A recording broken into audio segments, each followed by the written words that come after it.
Richmond's all-conquering final siege of 1980 tends to overshadow the fact that the Tigers finished third that year behind Geelong and Carlton. Looking back, they were a colossus that season. Under coach Tony Jewell, Richmond made the tough decision to send Kevin Bartlett, their champion rover, to the half-forward flank.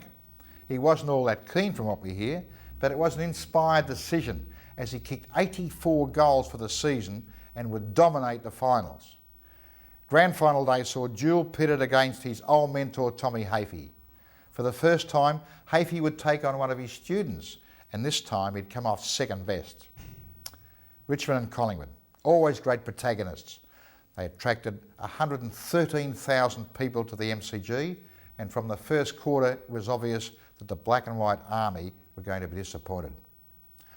While you will enjoy the speed and skill of Bartlett as he kicks 7 and takes out the Norm Smith medal, keep an eye on the work of David Cloke, who tends to be overshadowed by little KB. Others to watch are back pocket Michael Malthouse, the ghost Jimmy Jess, the skillful, very skillful Jeff Rains in the middle, and Michael Roach up forward. This was the middle loss in a hat-trick of grand finals under Hafey, yet the Magpie faithful found something to cheer about as Billy Pickin, Ray Shaw, Michael Woolnough, they gave their all. Well, they all did. Oh, and by the way, the kid on the bench for Collingwood, he went on to play more than 300 games, little Tony Shaw in his first grand final debut.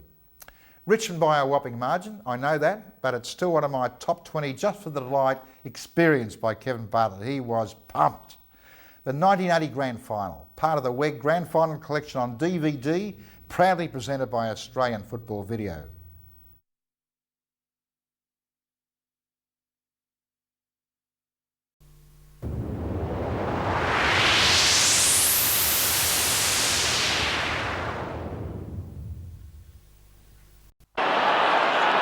First quarter of the 1980 Grand Final between Collingwood and Richmond. And listen to that roar. Bounce of the ball favours Lee. Neither Moore nor Lee got an effective tap out. Wearmouth tackled very solidly. Over goes Wiley. And Robert Wiley will come out of it with the first free kick, it would appear, for Richmond. Now it's not going his way. It's going to Jeff Rains, the first free kick. And a long kick by Rains down towards centre half forward. Peter Moore, correct grab. Moore at centre half back. Ireland taking the hand pass well. Collingwood go into attack, but only just up over the centre line. And there's Craig Stewart starting off in fine fashion again. Dacos, short pass towards right half forward, looking for Young in front of Burke. And Burke lining up on the forward line too. I thought he may have gone back to defence, but he has lined up on the forward line. On the back line, there he is. Kick by Young. Off target, one behind. First score of the match. Coming up at the 1 minute mark of the quarter.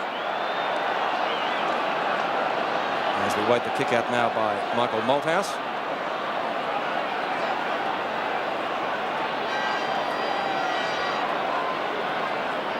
Comes towards the MCG members' side. Kick dropping a little bit short. Emmett Dunn and Kink in front and takes a good mark. And Kink would be within kicking distance too for him. If he gets onto this, he can kick at the proverbial country mile. He would be 55 to 60 metres out at least, but I would not at all be surprised if this guy registered first goal for Collingwood. Rene Kink, left half forward flank, in he comes. Off target, drifting well away, over the boundary line on the full, penalty free kick to Richmond. And the penalty free kick will go down there to Michael Malthouse, and now it's back to Strawn now. Collingwood 1 point to Richmond yet to score. We've been playing about a minute and a half of this first quarter of the 1980 Grand Final, brought to you live through Channel 7. Off the top of the pack, the umpires found a free kick. It'll go to Dunn of Richmond. Dunn to take that free kick out there at half back. Kicks the ball across to centre field. Wood at the back, got the sit over Carlson. A beautiful mark. Quickly plays on, and Richmond go into attack up towards Roach and McCormick, having a battle, both punching it away. And the umpires found a free kick. It'll go to Roach against McCormick for interference. He said he hit him in the face. Well, might have got him by the wrist there too, but there it is in replay. Let's see what happens. Oh, well, he did have all of the arm. I think he did. You may be right, Bobby. So Roach has got a chance to put the Tigers' first goal on the board for this 1980 Grand Final. And we're at the 2.5 minute mark. He's only about 40 metres out from goal, if that, on a slight angle. Not a bad sort of a kick, but it veers off at the last moment and through for 1 point. So we're off to a great start. 1 point apiece. And we're at the 2.5 or approaching the 3-minute mark of this first quarter. And quite a few positional changes being made. Peter mentioned that Burke's in the back pocket. Cloak has gone to the forward pocket with Jess at centre half forward. Ball driven out towards the half-back flank. Nobody can take that one. Davis. Short towards Rains. Oh, Barham down. Stewart. Knocked and Struders in the back. Picked up by Mount. Mount hand pass towards the boundary line. Looking for somebody to take it. Terry Smith was there. Short pass. Picked up by Welsh just inside the line. Welsh, incidentally, is on Barham, Peter. Well, we predicted that one as well. Peter Welsh. Short kick towards the right half-forward flank. Here's Roach run out from goal. And the kick well smothered by Stan Magro. Touched over the line. Throw in about 60 metres from the goals. Wait for the ruck duels now. It's going to be Peter Moore and Lee. A lot will depend on the outcome of that, and it's a wrestling match. No free kick applied by the umpire. Well, Magro goes over, got tripped up, and he'll get the free kick. Stan Magro, left half back. Long kick up over the centre, towards centre half forward. Stewart knocks the ball clear. No forward there to take it. Brian Wood backing up well. Francis Burke again, this time in front of his opponent. Burke tries a short pass, looking for Rollings. Barry Rollings in front of Byrne. He's got the job of minding him. Over the head of Bartlett. But Bartlett's there. Picked up down there and turned for Collingwood and driven further forward by Olsen. Heavy clash. Free kick going which way? Carlson, Peter. Lee Carlson, Collingwood winger, with the free kick and the 15-metre penalty. Carlson had his colours lowered by Turner last week, but a very good player on his day. Carlson, Emmett Dunn from behind, couldn't take that ground. Here's a chance for Lowe now, streaming into goals. Ian Lowe fires, wait for the goal umpire, one behind. Well, there was a chance of a goal there because he could have run another 10 or 15 metres, but decided to play it safe, and of course he's missed that one, and the score Collingwood 2 points. To Richmond 1 point, and we're approaching the 4.5-minute mark, or approaching the 5-minute mark actually of this first quarter. The 1980 Grand Final coming to you live through Channel 7 as the ball comes out there towards the half-back line on the member side. The back is done. The ball pushed out there to Welsh. He's grabbed. He gets clear. That's his strength for you. Takes the ball away from that half-back line. Back it goes to Jess. Outmaneuvered. Picking on. Magnus grabbed him around the neck. It'll be a 15-metre penalty. Has a man loose down there. He's found him, Jess. It's a good pass, and Waitman's got the mark. He'll run to an open goal and fire. That's good. That is good. That's the first goal of the Tigers at the 5-minute mark. That was Magro's man too, Lou. Yes, that's right. Philly's playing the part of Magro, so we see Richmond go to 1 goal, 7 points. The Collingwood 2 points only. Magro was more concerned with what he was going to do with Jess than worry about his man. And we saw Dale Waitman race down the ground to make position, and good play by Jimmy Jess as we watch on replay as Waitman puts it through the centre. 5 minutes gone in the first quarter. 7 points, plays 2 in the 1980 Grand Final. Centre bounce again. It'll be Moore against Lee, the two giants of these sides. Knocked out by ball down there towards that centre position, but it'll be a free kick there to Little Shaw, the Collingwood skipper. The ball out wide now. Francis Burke with a sit, but knocked away by Young. He goes after it again. They fall over. Mount gets it out. Fronted to Malthouse at half back. And the ball is out there towards Wood, but coming across as Rollings gets away from Byrne. That's the second time he's done that. Short pass. It's all right to mark to Wiley. Richmond looking good at the moment. A pass looking for Bartlett. It's too long and it's out of bounds. But I think it'll be a throw-in. A throw-in from Richmond's half-forward line. Another interesting move by Richmond, Lou, is Mount to centre half-back against Stewart. It's about, let's see, about 60 metres around from the Richmond goal. Richmond a 1 goal, 7 points to Collingwood 2 points. Ball back into play. Knocked out by Lee. Pushed away again to Cast. A hand pass to Shaw. He's in a bit of trouble, but breaks clear. Boots the ball back towards Stewart, and Mount. Stewart at the back. Couldn't grab that one. It's on the ground. There's Weirmouth trying to crash out of the pack. Finally, it's Rain swooping on the ball beautifully as he shoots it across towards the centre of the ground. And Welsh cops on that time. He goes down. Rene King getting through the pack. The incredible Hop's got it out to Barham. And the racehorse is trying to break clear. Back it goes, but towards Dacos. He's in trouble here as he gets a hand pass back to Magro, but the umpire says play on. A long kick up there towards Davis. Punched away again by the Richmond defence, but the umpire's found a free kick to Davis, and he's got a chance to score Collingwood's first goal. He's only about 3 or 4 metres out directly in front. Strawn infringed that time, the Richmond fullback. Davis shouldn't miss this one. And he hasn't. It's a goal. So Collingwood hit the front. 1 goal, 2, 8 points. To Richmond, 1 goal, 1, 7 points. Well, Strawn really is the halfback flanker today, Lou, because he's got the job of Craig Davis. As we watch on replay, Magro putting the long kick up into the square. And, well, very, very hard to say. Yes. I personally couldn't see much of an infringement. No, but, neither can I. that's the way it was witnessed by the umpire. Certainly looked very, very technical as we watch it from another angle. Driven down towards the goal from our camera crane, and you'll see the infringement that the umpire detected. There it was. 8 minutes gone in the first quarter. 7 plays 8 in the grand final. Knocked down by Lee. Past Jess. Here's Byrne for Collingwood. Bartlett trying to go through. Got pushed over in the back, and a free kick to Kevin Bartlett. And applauding the umpire for such. Well, he's the danger player, Pip. They've got to watch him. Well, the umpire's paying a lot of, as I see it, Tiggy touchwood free kicks at the moment. We saw one to Roach, one to Davis, and now this one to Bartlett. It was there, but we've seen them let go before. Kevin Bartlett, at centre half forward for Richmond. A chance for his first goal and the Tigers' second. He's directly in front, comes in, fires, off target. Wait for the goal umpire's decision. Looks like one behind. It is. So Bartlett starting off with a miss, and that takes Richmond's score now to 1 goal, 2, 8, the same as the Magpies. As we wait the ball to be driven back in by Peter McCormack. Long kick, plenty of distance in that. Up in front is kick, knocked down by Terry Smith. Bartlett getting ridden into the ground again. Another free kick, and that was certainly obvious, that one, no doubt about that. A little bit further out this time, Bartlett. He's right on the edge of the centre square. Won't make the distance with that kick. Peter Moore's in front and will mark it. And that's confidence for you. Cloak a little bit too slow. Peter will probably come around this member's side, and I did notice that Ricky Barham is limping, and whether or not when he kicked the ball off the ground before, he may have stretched that hamstring, it's hard to say. We went over pretty solidly too earlier. Lee, the high flyer, couldn't take it. Kink. Oh, the ground must be a little bit slippery, must have been watered. Pickens high kick towards centre half forward. Francis Burke, and taking another safe mark. 9 minutes gone and scores a dead level in this first quarter. The 1980 Grand Finals. We wait now for Francis Burke to get the ball out there towards that half-forward flank position. There's Cloak coming in, trying to judge the bounce, but couldn't pick it up. Finally picked up by Pickens. It's a bad kick, and Welsh takes an easy mark. It'll be a 15-metre penalty now. Welsh has got the mark out there at half-forward, about 50 metres out from goal.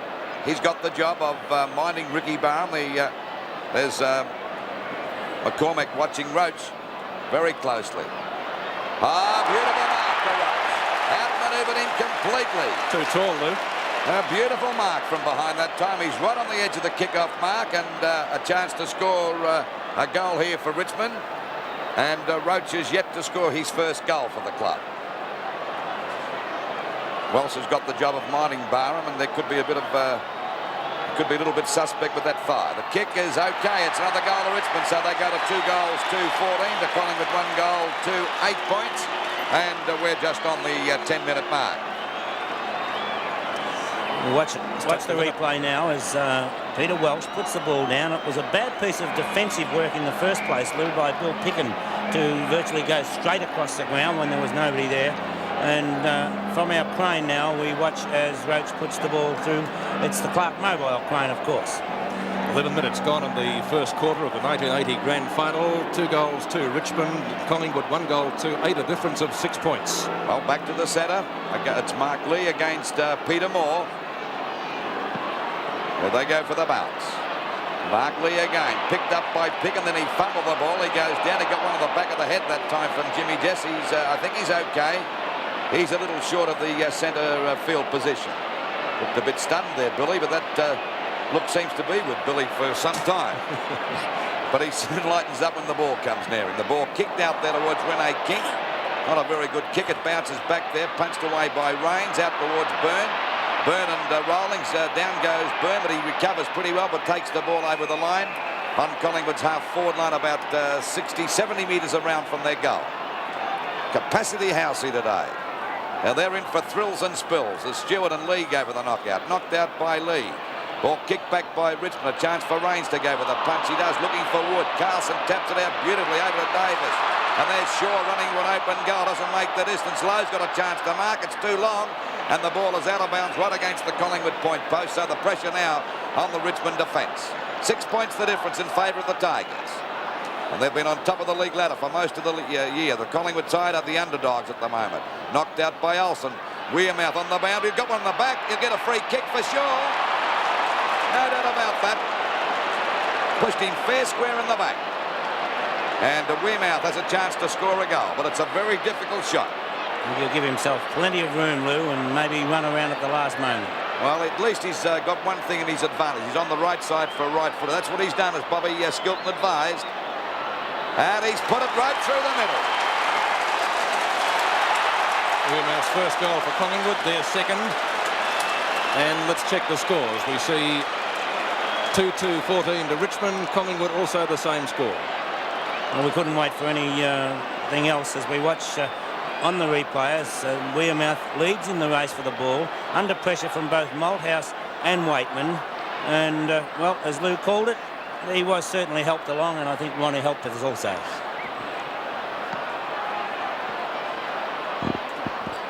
"13 minutes have gone in the first quarter of the 1980 Grand Final. Free kick going Collingwood's way to ruck road to Russell Olsen. Now for an infringement at the centre, and he'll drive the Magpies forward. There you can see the score, the clock in the lower right-hand corner of the screen as Olsen's kick up towards the full forward position. Malthouse getting grabbed, gets it over towards Burke, but only just.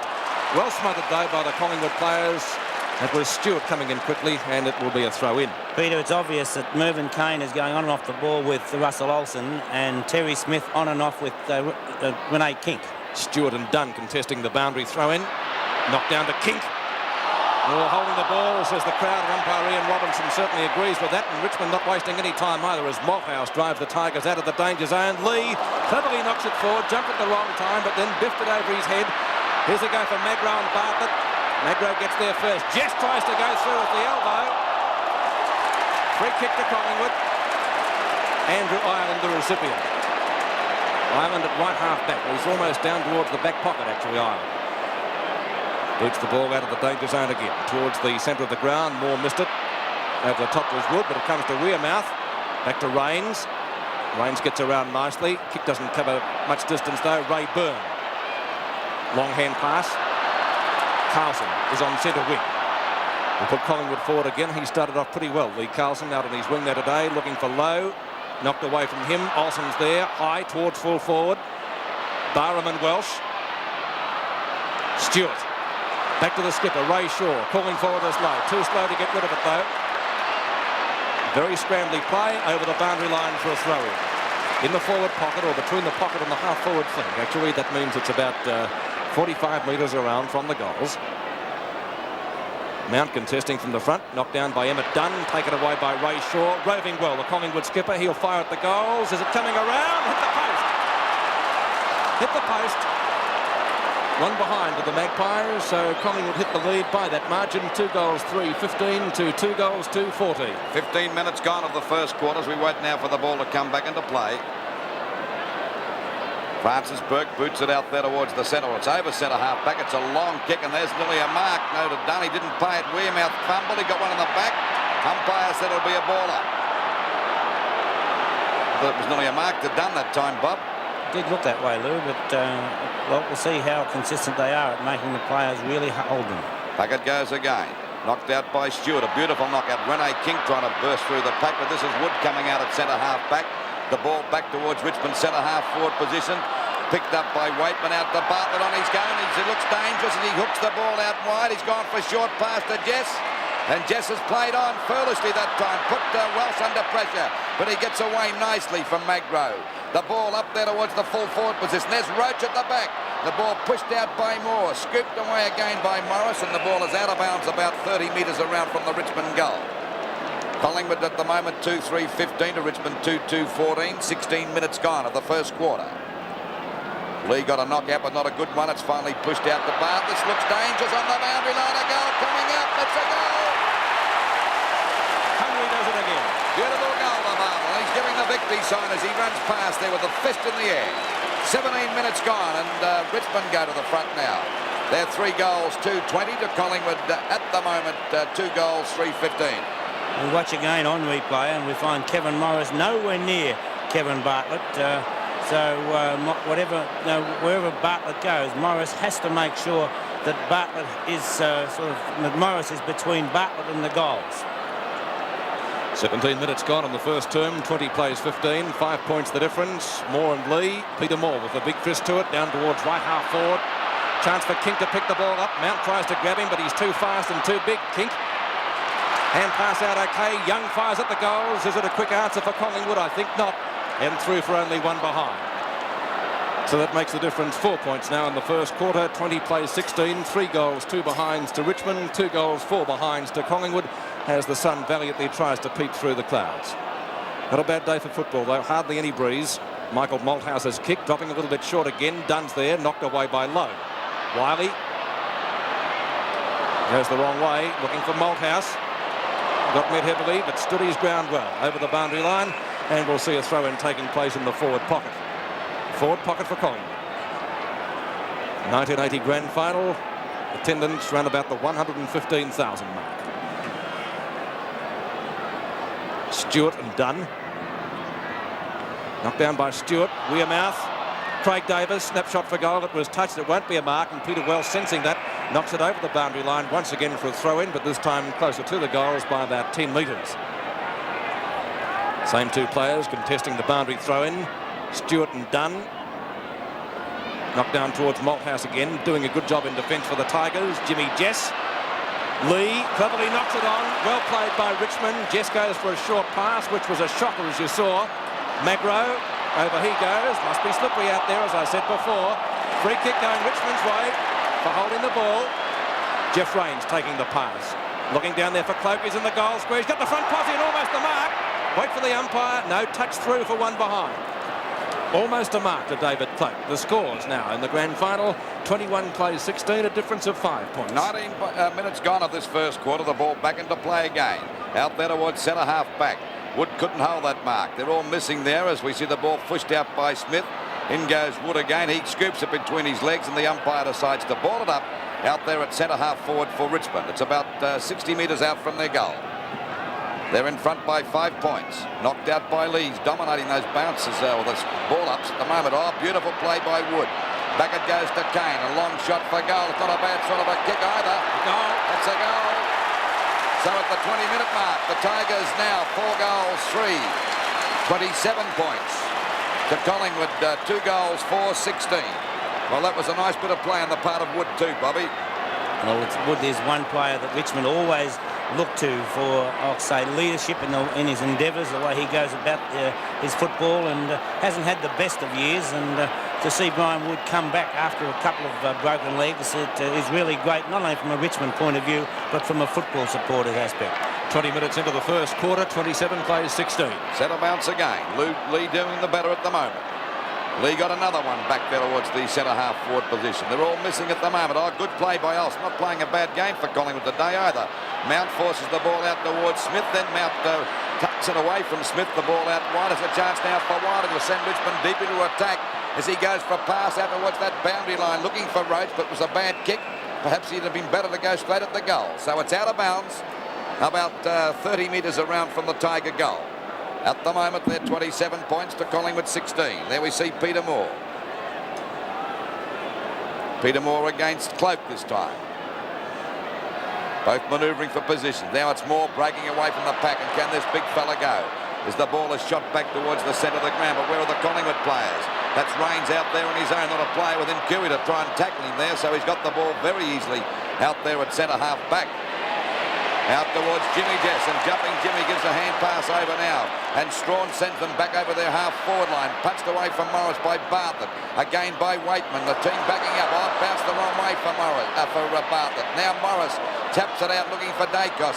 Dacos picks it up very stylishly. The ball over now to Shaw. The Collingwood skipper drives the ball back there looking for Wearmouth. Punched away by Malthouse.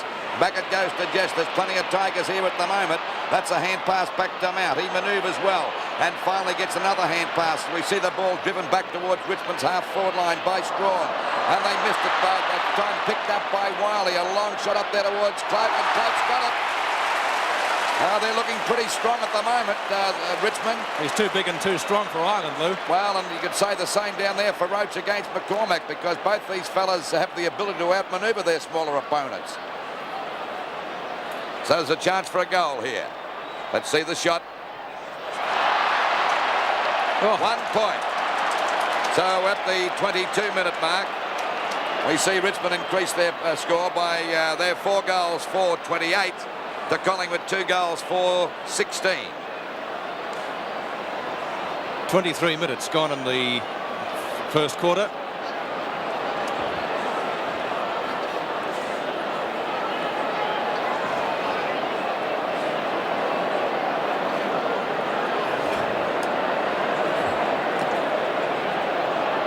Well, I don't know what's happening over there. The ball seems to have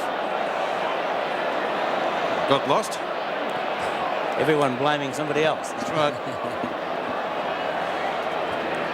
Jimmy Jess been in the thick of things in the first quarter for Richmond so far. Now we have it back with Peter McCormack, and Collingwood not looking too good at the moment, trailing by 2 goals. Richmond certainly playing the better football at present in the first quarter. Lee and Moore knocked on by Carlson.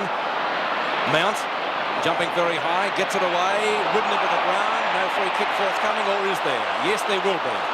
Stephen Mount to take the free kick for the Tigers, right in the centre of the ground, and favouring the drop punt. Looking for Cloak again, using his body well, but he couldn't take the mark. Terry Smith, left half forward flank, tries to centre the ball, looking for Roach. McCormack's right there with him on this occasion. Morris, short to Dacos.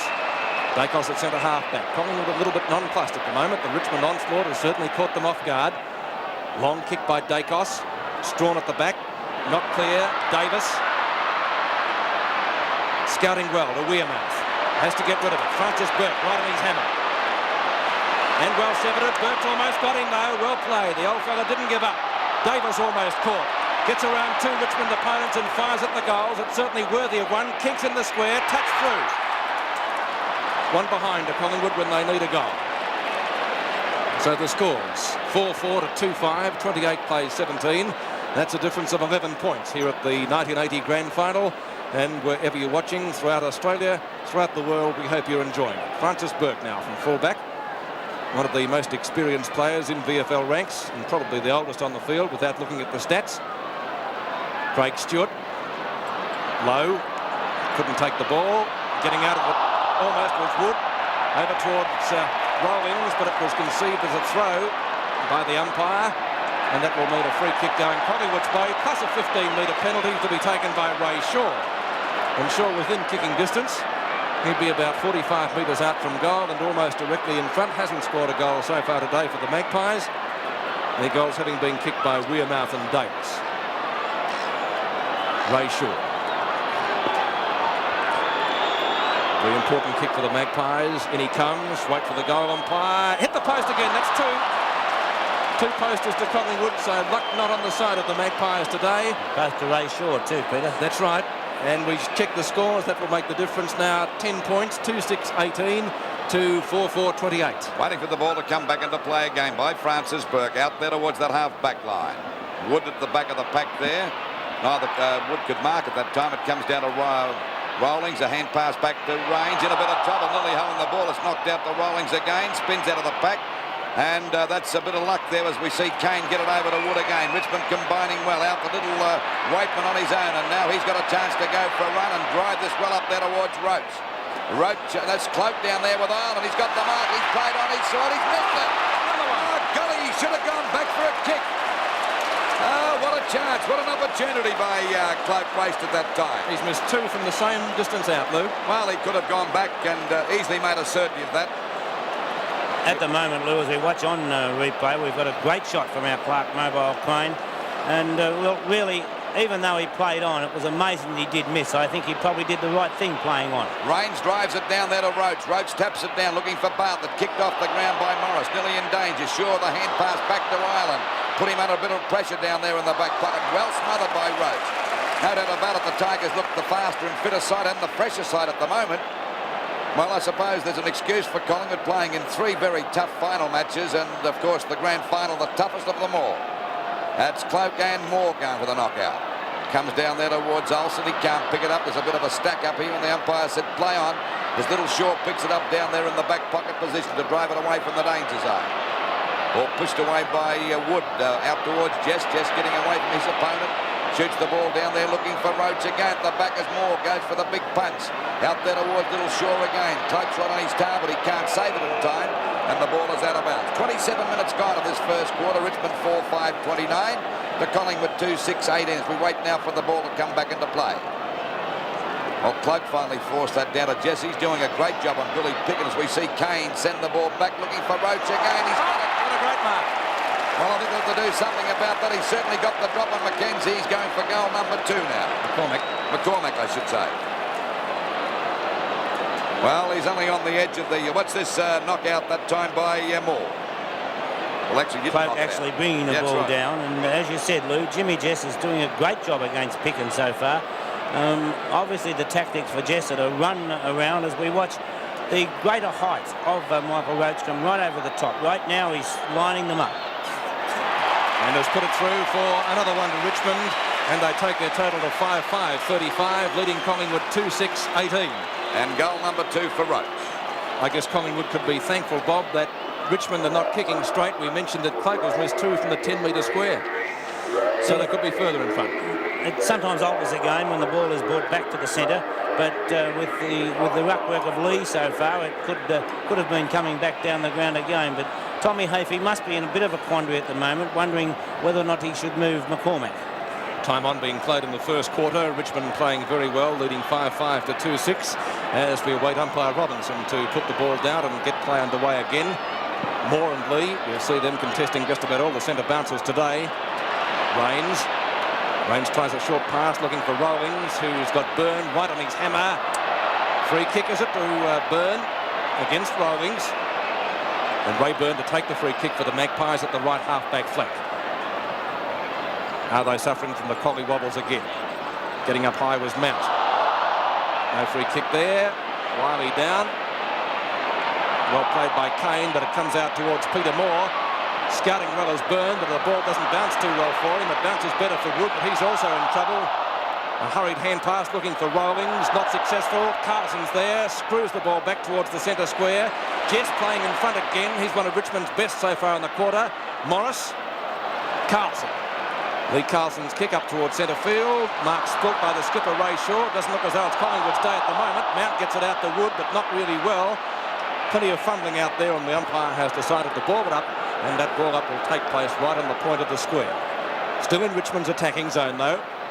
They look the better side so far, but there's a long way to go. Magpies looking a bit tired to me. I don't know what you think, Bob. I think they're not working hard enough, Lou, that's for sure. You know, Renee King, for example, in the ruck is just waiting for the ball, ruck rover, waiting for the ball to come to him.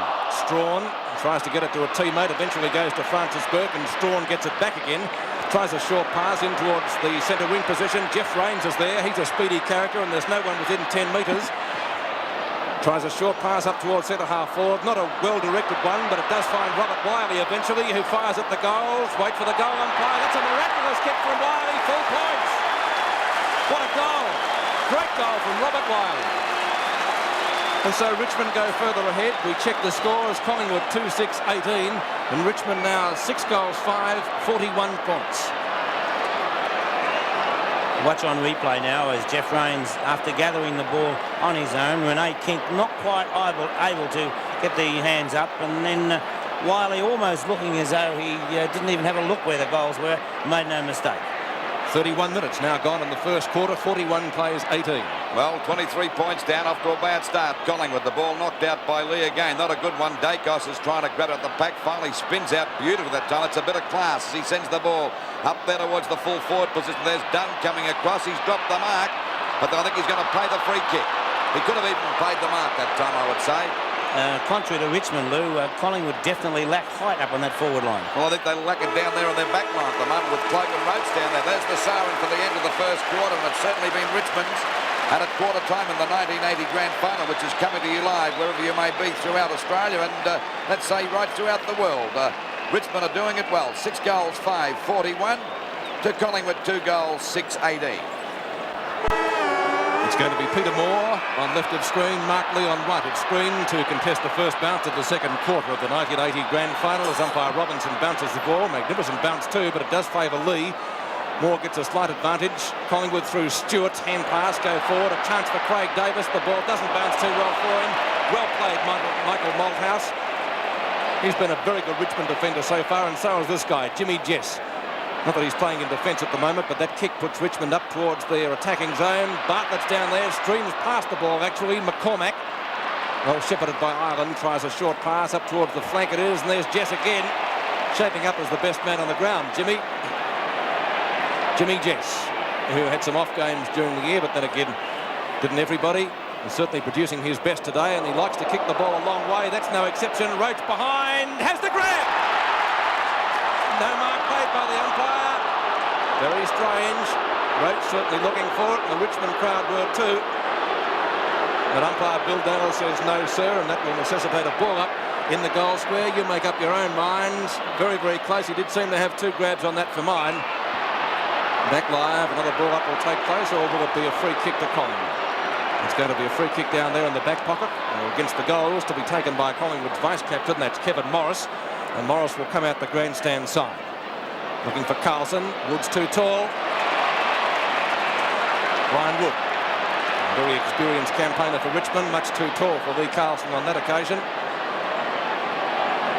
And Wood almost within kicking distance. Look at this bloke's played a fair game too in the first quarter, Peter. I like Jess though, Lou. Oh, Jess has a great game. I'm just saying he's been a very handy player, Wood too, number 16. Yes, he's on top of Carlson at the moment. I'd agree with you there. Can't kick it as far as Jimmy Jess. Into the goal square. Cloak! What a mark! Oh, that would be close to mark of the day. We were questioning his match fitness before the game got underway. I think he's answered the questions. Well, let's see if he can make amends here. He's missed 2 from the same distance out at the other end of the first quarter. David Cloak, 12 metres out from goal. Let's see how that one is. That's 4 points. 1 goal to Richmond, and that's their 7th. The Tigers now, 7 goals, 5. That's a total of 47 points. Collingwood 2-6-18 as we watch the mark on replay. Cloak from behind. I think very little needs to be said about that mark, Peter. It was all David Cloak. What a great grab that was. Never took his eyes off the ball for one moment. 47 plays 18 now in the second quarter of the 1980 Grand Final, and it will be a new ball. I think the important thing about that mark was it was obviously written all over David Cloak that he was going to get it regardless. Just on the 3-minute mark of this second quarter, and Richmond doing it very well. 47 points, plays 18. The Collingwood team in the hot seat at the moment. It'll be Moore against Lee. Lee dominating the centre bounces. Up it goes again. That time Moore got it out, looking there for Dacos. He overruns the ball. The ball comes back here now to Davis. Out to Dacos again at half forward. Down there looking for Lowe. Lowe comes across, but there's Malthouse in the way. That Richmond defence is certainly standing up very well under pressure.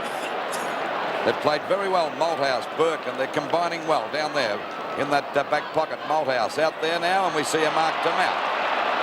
Mount out there on the half-back line, decides to play on, kick the ball back there looking for Jess. This time it's Byrne at the back, couldn't hold the mark. Gets into a bit of trouble, a wild hand pass. There's Welsh crashing his way through the pack. He's pulled to the ground. Umpire call play on. Ball knocked out there from Waitman over to Rawlings. Back it goes now, a chance for Kane to have a shot for goal. That's good, that's goal number 2 to Kane. They're running one over the top of the Magpies. There's a box on at the moment. Dacos is in the thick of things there with Welsh and Picken. And Billy Picken. I think Collingwood don't want to worry about fighting. See Rawlings taking Welsh out of the way, and the umpire coming across Robinson to talk to him. Collingwood have got to try something. Well, I don't know, but I think they want to try playing football at the moment. We see the umpire going back there to talk to the Collingwood player. On the replay, we see Rawlings give the hand pass across now to Mervyn Kane. And Kane now 2 very, very nice goals. 4.5 minutes gone in the second quarter. 8-5 plays 2-6, 53-18. Richmond heading towards a flag. Well, it certainly looks that way, but there's a long way to go yet. You never know what the Magpies can pull out of the bag, because they are a very fit side, but they're not looking that way at the moment. Centre bounce, Lee against Moore again. That time it's Lee with a hefty one, and Jess again. The Tigers full of power. The ball knocked away by Waitman. Rawlings couldn't pick it up. It's finally picked up by Collingwood's Olsen. Back over the centre position. The pack set themselves. Punched away by Strawn. And again by Jess. By God, they're playing with confidence as Big Lee takes the ball away. Goes for a pass. Looking out there for Bartlett. He's a mile away from Morris. He grabs it on the boundary line. Has a snap for goal. Right across the face. A chance now for Cloak, but I think it's over the line. Yes, it's over the line, and a penalty free kick will go down there to Andrew Ireland. We're at the 6-minute mark, and the Tigers doing it well. 8 goals, 5-53 to Collingwood, 2 goals, 6-18. And we wait the penalty free kick for the Magpies to be taken by Andrew Ireland. No, he can't do that. He has to kick over the mark, which will be out towards the MCG members stand. And Collingwood looking a very ragged combination. I felt last week against Geelong that they tended to stop in the last quarter, and certainly carried on that way today. Maybe the 3 hard matches has taken its toll. Mark Lee from behind. Big punch down. Magro got caught once, twice, holding the ball, or is it too high? Too high.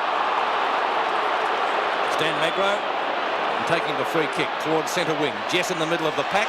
Grab behind to Picken. Good mark. I think that's his first mark for the day, Peter. And his first touch, I think. I think about his first kick or second kick. That's right. Predictably from Picken, dropping short. Getting out is Davis. At least he's looked like getting the ball down there. He's the only Collingwood forward worth his salt at the moment. There's not too many of them. Not clear. Welsh is there for Richmond. Over the boundary line it goes, and that throw-in will take place in the Tigers' forward pocket, right next to the behind post. He's Stewart now on Jess, so that's one move made.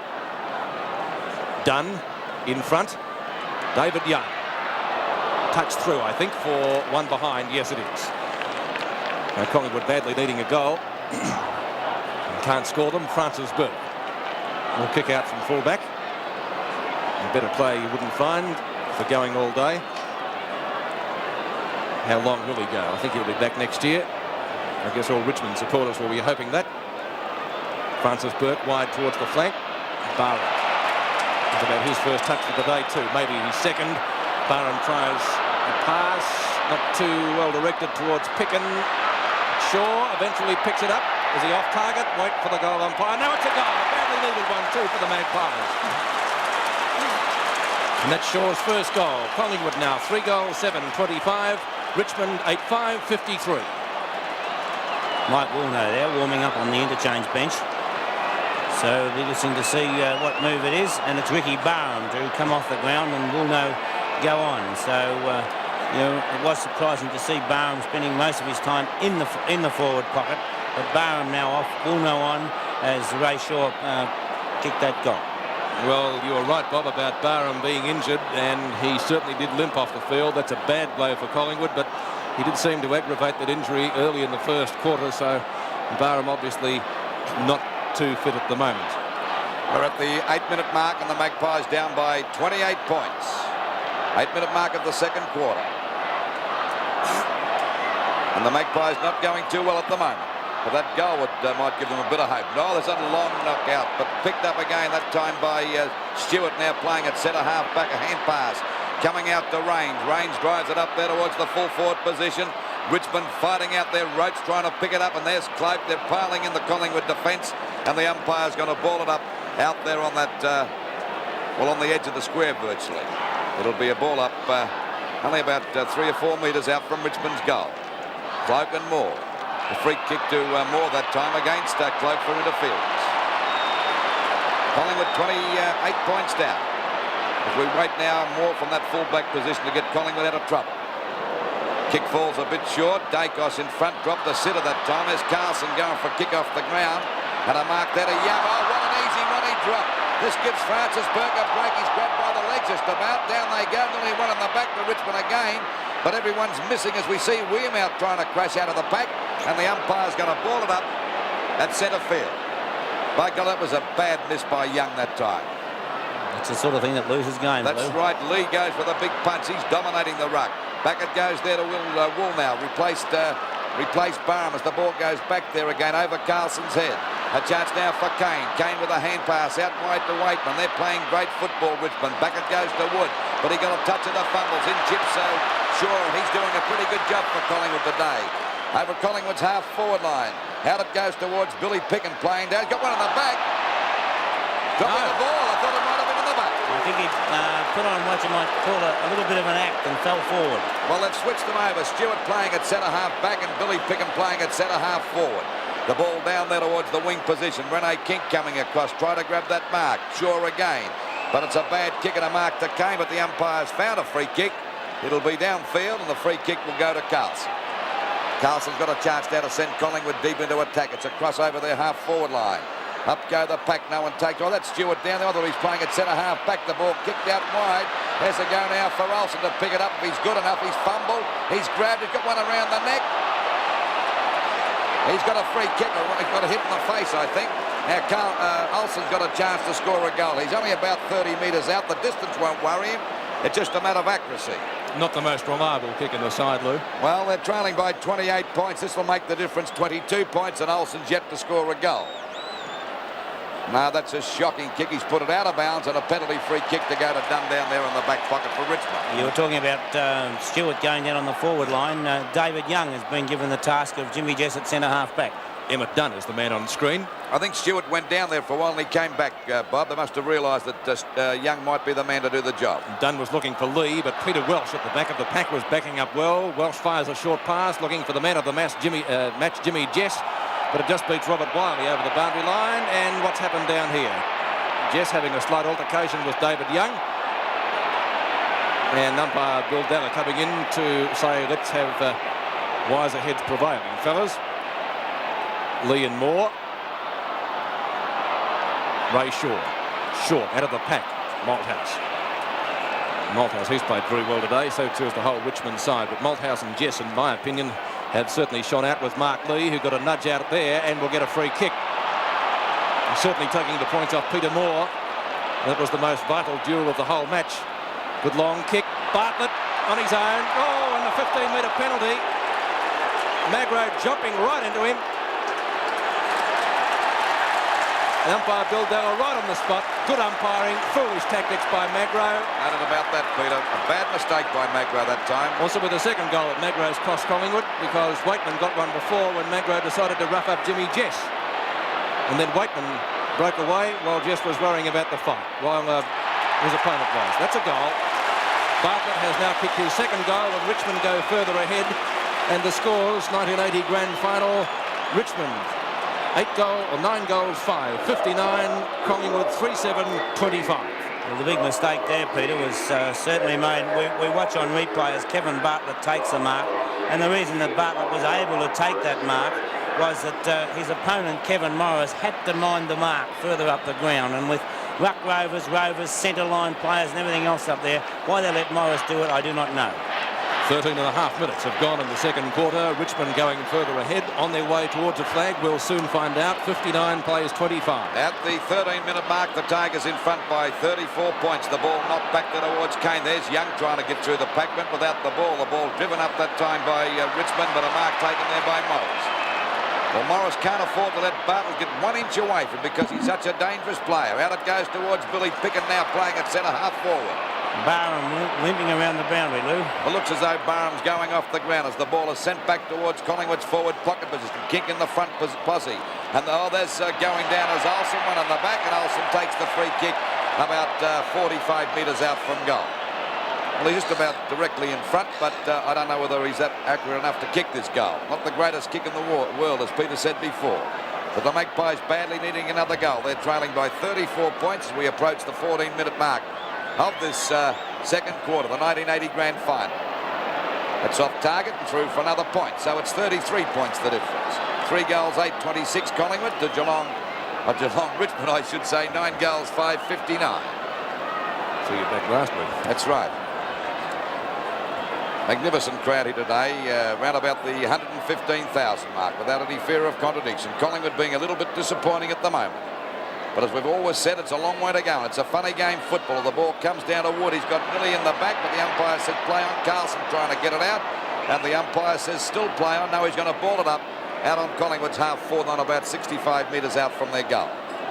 And goals have been scarce for the Magpies so far in this Grand Final.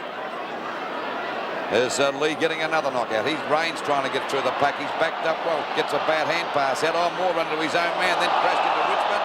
And dropping the ball, Moore didn't hesitate. That's the big thing about Moore. If a free kick goes against him, well, he doesn't hesitate. He gets on with the game. No, he really does. And as Jeff Raines got up there after copping a fairly heavy one. Ball back across over towards that half-forward line. McCormick in front, couldn't hold the mark. Wilno spins out of the pack pretty well. Gets a hurried kick back there towards Dacos.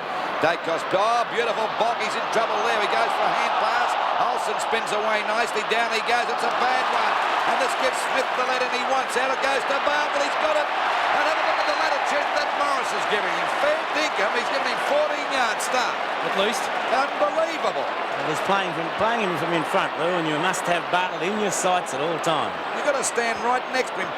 Really get into his boots. And a chance for Bartlett's third goal from about 40 metres out. The shot. Not a bad sort of a kick for the little champ either. A goal. 15 and a half minutes gone, and the Tigers looking $1 million. 10 goals, 5, 65 to 2 goals, 8, 26. Let's watch it in replay.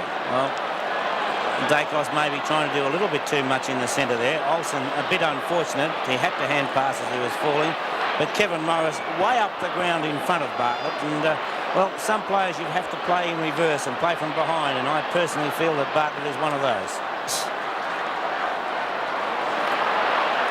16 and a half minutes have gone in the grand final. 65 plays 26. Richmond stream forward again. Barry Rawlings, left half forward flank, has a shot at goal but has put it through for only one behind. And the Tigers go forward by that margin again. Rawlings off target from 35 metres out. 66 plays 26, a difference of 40 points. Peter McCormack. That's a beautiful kick by the Collingwood fullback, almost to the centre circle. Good 70 metres, that one. Young to Carlson. Carlson at half-back. Torpedo punt to half-forward. Knocked away by Emmett Dunn. Good defence by the Tigers. Woolno. Stewart's in there for Collingwood. Gives it to Olsen. Woolno again. Just gets clear of Mervyn Kane. Collingwood doing it the hard way. On the shoulder, says the umpire. And it will be a free kick to Collingwood to be taken by Billy Picken, is it? Yes. Picken's free kick. He hasn't kicked a goal. Only 3 Collingwood players have. Shaw, Davis and Wearmouth at the 17-minute mark of the second quarter. Picken, a defender. So shooting for goal wouldn't be something that he does every day. Lead being made by Ian Lowe, but ignored. Picken will go for the long kick, or as long as he can kick it. It does drop short, maybe predictably. Wait for the goal umpire's decision, and it is one behind. Well, that was on the cards. A shocking kick by Picken. It does not look as though it will be Collingwood's day. 66 to 27, so 39 points the difference. Francis Burke to come around the members' stand side. Lee in front of Byrne. Knock on by Carlson. Picked up well down there for the Magpies. Hit the post. Good shot by Davis. Just didn't quite make it. He's already kicked 1 goal. Would have been his second. So that's 3 posters to Collingwood, 2 to Shaw and 1 to Davis. And that takes the difference now to 38 points. 38 points the difference as Francis Burke will once again put the ball back into play. 18 minutes gone of the second quarter, and of course with hitting the post 3 times doesn't help your morale very much either, Bob, does it? Not at all, Lou. Things just aren't quite going Collingwood's way, as Wood almost took that mark. OK, the ball comes out here now to Rawlings. Goes for a short pass. It's OK, and a mark taken by Wiley. Plenty of good players for Richmond. They're all over the place. As a short pass goes out there to Smith. Smith up in the centre wing position, shoots it over half forward. There's look at those big flyers going for the ball. Ireland's grabbed by the leg. The umpire didn't see that as we see Morris get a hurried kick back there towards Carlson. And Carlson ready to give a hand pass to Shaw, but Carlson steadies, gets it out wide, looking there for Rene King. And Woolno, and Woolno's down. It could be a 15-metre penalty against Welsh. Now he's left him stay there. Bit lucky. A little bit lucky that time. They want all the help they can possibly get, Collingwood. Short pass. Oh, Moore's in trouble. He tries to break away. Gives a bad hand pass. Back there to Kane, and the Tigers take the ball away again. Here's a go for Woolno. Around about centre field. He's in hand pass out there towards Dacos. Sidesteps beautifully away from Rains.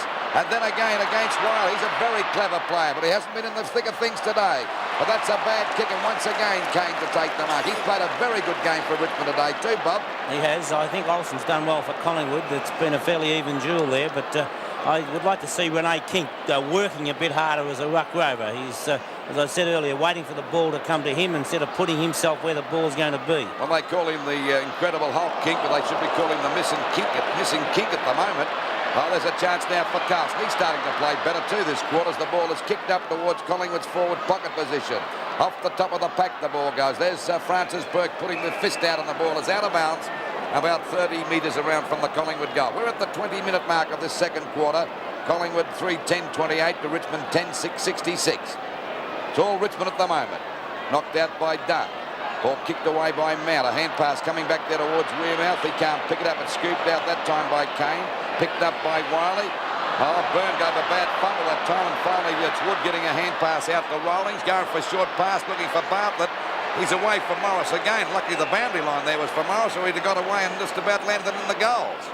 So it's about 50 metres around from the Richmond goal, out of bounds. Approaching the 21-minute mark, and Richmond 66 points to Collingwood 28 points, and we certainly hope that you're enjoying this direct telecast through Channel 7 Network. More Wearmouth, a hand pass back there to Wiley, a short pass. He's away again, but he's well tackled that time by Morris. Picked up by Magro, a hand pass going out there to Woolno. He fumbles the ball but recovers okay. Goes for a pass, looking there for Billy Pick, and he couldn't hold the mark. Olsen got one in the back and was also holding the man, and Olsen to take the free kick towards centre half forward for Collingwood. Russell Olsen a long way from goal. Would need to be a mammoth kick to even get it into the 10-metre square. Tries to kick it long. There's plenty of Richmond high flyers there. Emma Dunn had the front posse. On the bottom of that was Dacos. Dunn getting ridden into the ground. The umpire didn't play a free kick. Out towards Mervyn Kane again. Jeff Raines, Richmond centre man, who surprisingly didn't poll one vote in the Brownlow. This is Peter Welsh on centre wing. Even Welsh going for a run. That's how confident the Tigers are. And there's Bartlett on his own. Need I say yet again. You couldn't blame Morris then, though. He had to go up the ground to meet Welsh, Peter. Well, you do have to do that. But Bartlett, ever the opportunist, at right half forward. He kicked one from there before. This one won't quite make the distance. Into the 10-metre square. Knocked through by Peter Moore. And that means one behind to the Richmond total to take them ahead by that margin. The scores, Collingwood 3-10-28, Richmond 10-7-67. So once again, 39 points the difference. McCormack. Let's see which way he goes this time. Pretty well straight up centre field. Moore contesting with Lee. That will be a nudge out and a free kick to Lee. Mark Lee playing, I wouldn't say the game of his life, but he certainly upset Peter Moore. I think he's playing a pretty good game, Peter. Playing a very effective game there in the ruck. He's well on top of Moore at the moment. Mark Lee from centre half forward now. Kick not a good one. Got plenty of height, nothing else. Bartlett in front. And would have almost got a 15-metre penalty. I know you felt that Morris would be the man given the job, Lou, but to me, he just is not quick enough to have any chance. I wasn't in favour of him getting the job, but I only heard it on the grapevine. He'd be minding him, and he certainly gives too much latitude for mine. Well, Ray Byrne, I thought, would have got the job. Maybe he'll be switched there. And Bartlett. Better hurry up and do it, Pete. 35 metres out on an angle. That looks a pretty good shot from the veteran, and he's put it through for goal number 4 to Kevin Bartlett. And he's well on the way to breaking the record of number of goals kicked in the grand final, which is 7. So the score, Collingwood 3 goals, 10-28. Richmond 11-7, 73. What do you do? I don't know. I think you start praying if you're a Collingwood coach. Well, both runners are out in the ground at the moment, so it'll be interesting to see what does happen. 23 and a half minutes now gone in the second quarter. The Tigers doing it well. And I think it's about time Tommy Hafey moved Morris away from... Well, he's done that, but Magro's got the job now, Lou. Well, let's see what Magro can do. Knocked away again by Richmond down there towards Wilder. There's a beautiful bit of play over to Raines. Back it goes here to Wood. They're running hot at the moment, the Tigers. There's Bartlett on his own. Wood was grabbed, and what's the umpire doing? It'll be paying a free kick against Wood, and the free kick will go down there to Collingwood, and it'll be Stan Magro to take the free kick towards the back pocket position. 3 goals, 10-28. Collingwood, they're getting the trouncing of their life at the moment. 11-7, 73 to Richmond, the 1980 Grand Final. Kane. And Kane goes for the long kick, looking there for Roach. He's got the sitters coming around enough. It was too long and through for 1 point. So Richmond go to 11 goals, 8-74 to Collingwood, 3 goals, 10-28. And of course, at the moment, we're approaching the 25-minute mark of this second quarter. Rene King takes a mark and gets his first mark for the quarter. He's got the mark at centre half back. Rene Kink, very lackadaisical kick off the side of his boot, looking there for Davis. Davis overruns the ball, knocked away by Strawn, over to Waitman. There's Tigers everywhere at the moment. How did go? That's a mark. Here too, Cloak got in front of Vale that time, and as we mentioned quite a few times, he's far too small, and they're outnumbered down there as far as outnumbered is the word possibly by the size of the Richmond attack, particularly Roach. And this fella Cloak having a shot for goal now. And Cloak's going for goal number 2. Just as well he's not kicking straight. I tell you, he's missed 3 or 4 easy ones. That'd have been 40 goals in front, Richmond. Well, Ireland hasn't got the strength for Cloak Blue, and they're getting nothing out of Stewart at the other end of the ground. I personally would go for Stewart against Cloak and Ireland out onto Bartlett, because Magro would be far too loose, I think, for Bartlett. Ball kicked back there towards Richmond's centre-half forward position. A bit of a struggle going on as Cloak kicks the ball on the ground. There's a go now for Roach. His grab goes for it off the ground, but it's through for 1 point by Roach. So it's... Magro and Bartlett having a little bit of an argument. Well, Stan will give him something for his corner, but it's silly play to do that because he'll give free kicks away, and of course that'll give Bartlett going to be a bit of a box on now. Well, it's silly play because I'm quite sure that Bartlett doesn't want to be in anything that's going to be silly because he's doing so well. And well, Bartlett did the sensible thing. He just pointed to the scoreboard. That's right. And that look at the scoreboard. It's 11 goals, 10-76. Richmond to Collingwood 3-10-28. So the laughs on Stan Magro and Collingwood. Umpire Robertson having a talk to Bartlett. That amazes you, really, because mostly forwards are trying to get away from their backman, Bob, aren't they? Well, I think he was, but Magro gave him one to go on with, Lou. Ball driven out towards the half-back line. Welsh from behind, couldn't take the mark. Comes down towards Kink. We can get pretty casual about a game, and he seems to have done that in this quarter. Mount driving the ball back whence it came. Byrne, good mark over Wiley. Well, maybe that little dust-up on the goal square might be what Collingwood needed. They certainly need something. If they're going to start playing, now is the time. They've got 2 quarters left to win a premiership, and they're looking down the barrel at the moment, even in the latter stages of the second term. Pickens kick towards right half forward flank. Olsen in trouble, grabbed by Waitman, out towards Moore, who's been very quiet, especially this quarter. A chance now. Strawn. Back to Stewart. Olsen's on the bottom. Out to Mount again. Mount short towards the centre wing position. Well past Lee. And over the boundary line for a throw-in, just adjacent to the players' interchange area. That's the only bit of fire we've seen in Collingwood this quarter. And Magro tried to rough up Bartlett. And that is pure frustration. Moore and Lee. Lee over the top. Down to Waitman. Picked up by Ray Byrne. Byrne's high kick towards the right half forward flank again. Picken looking for the sit. Can't take the mark. Malthouse grab. We're not in possession. I would reckon would get a free kick. And that is just the way the umpire saw it too. Michael Malthouse on the left half-back flank.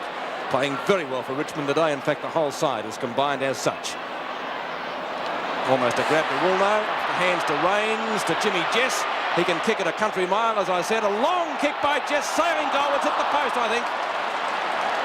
So Richmond having the same luck as Collingwood in shooting for goal, although they've had many more opportunities. And the scores now. Collingwood stagnating on 3 goals, 10-28. Richmond 11-11-77. Ball back towards centre field. King from behind. Takes mark number 2 for the quarter. Plays on directly, looking for Woolno, who's certainly livened up one wing since he came on to replace the injured Ricky Barham. Grabbed him by the hair. Well, I reckon it was good play on the part of Welsh that time because he was away for sure. He was off and running, Lou, for sure, yes. It stopped him, and that's all Welsh was trying to do. Welsh did a good job as we see Woolno drop the ball up there towards the full forward zone. Off the top of the pack. Too many Richmond defenders there as Dunn goes for a long hand pass out there to Wood. Another one coming back to Francis Burke. And this is they're combining very well. As the ball comes out towards the boundary line, it's out of bounds on the centre wing position. So we're at the 29-minute mark and the Tigers look as though they could have this flag wrapped up, but you never know. A long way to go yet. 11-11-77 to Collingwood 3-10-28. Ball back into play again. Smith goes for the tap down to Waitman. Another one over to Rains, who's got a nasty cut over his left or right high, I should say, and the mark taken here now by Wiley, and Wiley's got the mark at half forward. Ready to drive Richmond back into attack. There's Roach flying. Back it goes to Ireland, trying to claim the mark. Had no hope of getting that.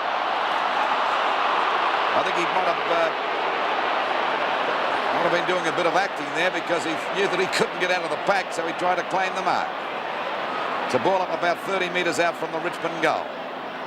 Good knockout by Moore over to Morris. Morris has been shifted off, but they've got Magro on him now as the ball is kicked back by Byrne towards the centre wing position. Davis at the back, couldn't hold the mark. At least he got his hands to it. Then we see Carlson running, got one in the back. The umpire said it'll be a ball up on the centre wing position. We're at the 30-minute mark of this second quarter, the 1980 Grand Final, coming to you live through the 7 network, and we certainly hope that you're enjoying it wherever you're listening out throughout Australia. 11-11-77 Richmond to Collingwood 3-10-28. Ball comes out now to Shaw. He goes down. Out to Carson, a hand pass back here to Davis, a chance for Collingwood to go into attack. He decides to go for a bit of a run. A hand pass over to Billy Picken. He's got to straighten up and fire. And he's put it through for a goal. And a badly needed one by the Magpies. So it's Richmond 11 goals, 11-77 to Collingwood at the moment. 4 goals, 10-34, and we're at the 30.5-minute mark of this second quarter. Watching on the video replay, we see as Billy Picken puts the ball through there, and Craig Davis was again in the thick of things, and he's probably one of the few Collingwood forward players to be doing well, and that's all the more reason why I think up forward they're getting nothing in the air, that they really have to try and get a bit of mobility around their forward line and you know, make that movement. The other end, Ireland's it's asking too much of Ireland, I think, to be against Cloak, so they've got nothing to lose at all by going for speed on the forward line. Approaching the 32-minute mark of this second quarter, and we see Collingwood trailing by 43 points at the moment. Knocked out by Moore, then again by Lee, punched away by Olsen, one of Collingwood's good players, over to Dacos, back to Woolnow, and the Magpies go back into attack. But there's Mount on the way. He's played a very good game indeed for Richmond. Kicks the ball back to centre field towards Rains. Rains couldn't hold that one down. It comes to Morris. But finally picked up by Shaw. He slips. It's a bad kick, but there's the siren for the end of the quarter. And at half-time, we see Richmond in a very good position for this 1980 Grand Final. 11 goals, 11-77 to Collingwood, 4 goals, 10-34. Prepares to bounce the ball. The 1980 Grand Final between Richmond and Collingwood. Mark Lee getting 2 hands to it. Peter Moore tries to knock it further afield. Intercepting was Brian Wood. Short towards the centre. Young couldn't take the mark, or just tried a fresh air shot that time. Not successful. Free kick going Collingwood's way. David Young. Quiet player in the first half. Then again, he had 17 mates that we could apply the same criticism to. Craig Davis picked up by Wiley. Wiley short towards centre field again. Moore and Lee. Olsen chasing. Hand pass as well to Young. Not a good hand pass in turn from him. Put Peter Moore under all sorts of trouble down there at half forward. Morris goes in solidly and has given away a free kick for a push in the back. Richmond player in trouble is Wiley. Didn't see what happened to him. Obviously got a fairly solid knock. And he's not too good, Robert Wiley, actually, as the ball is driven out towards the centre wing position. Knocked away by Rowlings from Woolnow, but Woolnow recovers well. Malthouse couldn't quite make ground. Burke comes in to lend assistance. Craig Davis, right on the boundary line, picks it up well, in towards full forward. No mark to Emmett Dunn. And driven out of the danger zone by Strawn, who gets it back towards centre wing. And a mark taken there by Magro on top of Bartlett. Magro's kick back towards half forward. Kane. Bad kick by Kane off the side of the boot. Waitman cleverly knocks it on up towards half forward. Stewart comes out for the Magpies. Playing well, certainly not their worst player is Craig Stewart. Gets it down towards left half forward. Francis Burke coming out there for the Tigers. Always plays well. Goes towards the boundary line of the right half forward flank. Will it beat Waitman? No. Kept it in play. Well played, Dale Waitman. But Burns there. Burns hand pass to Woolnow, and Collingwood go forward now. And it's Moore driving the ball back towards their half forward line. Ball pushed to the ground. Grabbed by Francis Burke again. Back towards Rains. He's played a great game in the centre for Richmond. They've had many good players. A long hand pass looking for Wood. Carlson's right on his tail. Wood knocks it back smarter to Rains. Rains is grabbed by Dacos. He's clear now. Gets the kick up there towards Roach. Roach coming out in front. He couldn't hold the mark. Nearly got it on the second grab. Picked up by Stan Magro. A beautiful pass out there to Carlson. Carlson out there at half-back. Goes for a long kick up towards Rene King. Couldn't hold the mark. Knocked away by Smith. He's stuck with him like a mustard plaster. Back to Kane. And the ball out towards Richmond's half-forward line. And a good mark taken there by Woolnow. He hasn't played a bad game since coming on the ground. I spoke too soon. Over to Roddy Weirmouth. Ducked his head, lost the ball. This allows Welsh to chip in there. At centre half-forward. Go up there towards Cloak. He's got the mark. It was a bad hand pass by Woolnow that time and gave Richmond the break they needed. Well, he's only about, let's see, no more than about 20 metres out from goal directly in front. He's kicked badly. He's kicked 1 goal, 4. Shouldn't miss this one, David Clark, and this will make it worse for Collingwood if he's successful. And that's what he is. So it's 12 goals, 83 points, Richmond to Collingwood, 4 goals, 10-34. There's Cloak on screen.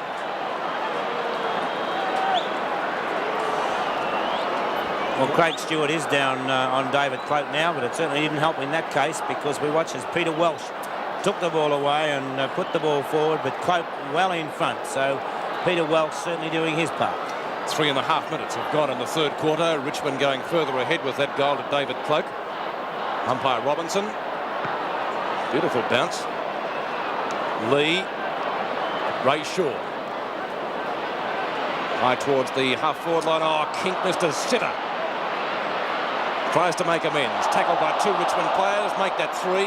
Lee cleverly knocks it on forward to Waitman, but he couldn't take it. Young.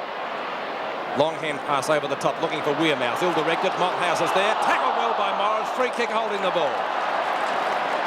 Collingwood have to do something right shortly. Maybe that was the start of it. Kevin Morris, short of half-forward.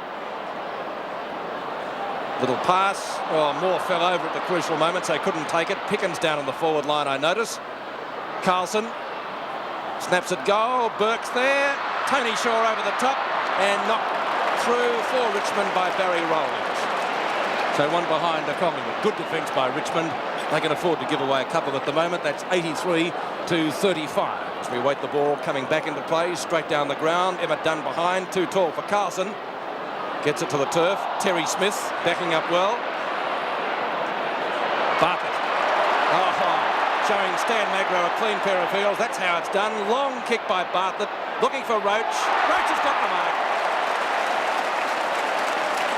Well, Kevin Bartlett, how do you keep him down? Roach has kicked 2 goals. He's right on the boundary line. Umpire Ian Robinson telling him where the mark will be. As I said, right on the boundary line, adjacent to the small scoreboard. Wouldn't be seeing too much daylight between the goalposts there, but he's not too far out. Michael Roach, the league's leading goal kicker for season 1980, has made a mess of that one and put it through for only 1 behind. Richmond go further ahead by that margin. 12 goals, 12-84 Richmond to Collingwood at the moment. 4 goals, 11-35. Bartlett having no trouble there on replay, getting the ball down to Michael Roach, and well, it would be a hard task for anybody to have to play on Roach. There we see Rains trying to get out of the pack, gets a hand pass back there to Rawlings, who hooks the ball back out towards the wing position. Wiley going after it, and Shaw in there too goes for the punch, and the ball is out of bounds. Out of bounds on the centre wing position. 6 minutes gone of the third quarter. Collingwood really struggling at the moment. And at the moment their game hasn't improved one iota from the first half. Knocked out by Lee again. Rawlings will go for a hand pass over to Wiley. Bounce right. He's running to an open goal and fires. This looks bad for Collingwood. It's through for another one. It's goal number 2-1.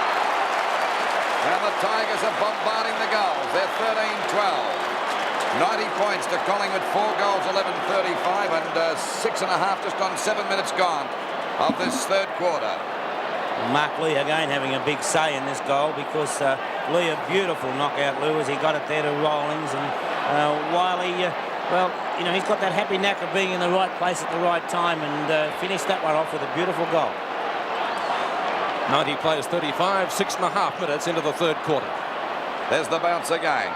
Swooped on that time by Shaw, but he's grabbed, picked up nicely by Morris out there towards Billy Picken.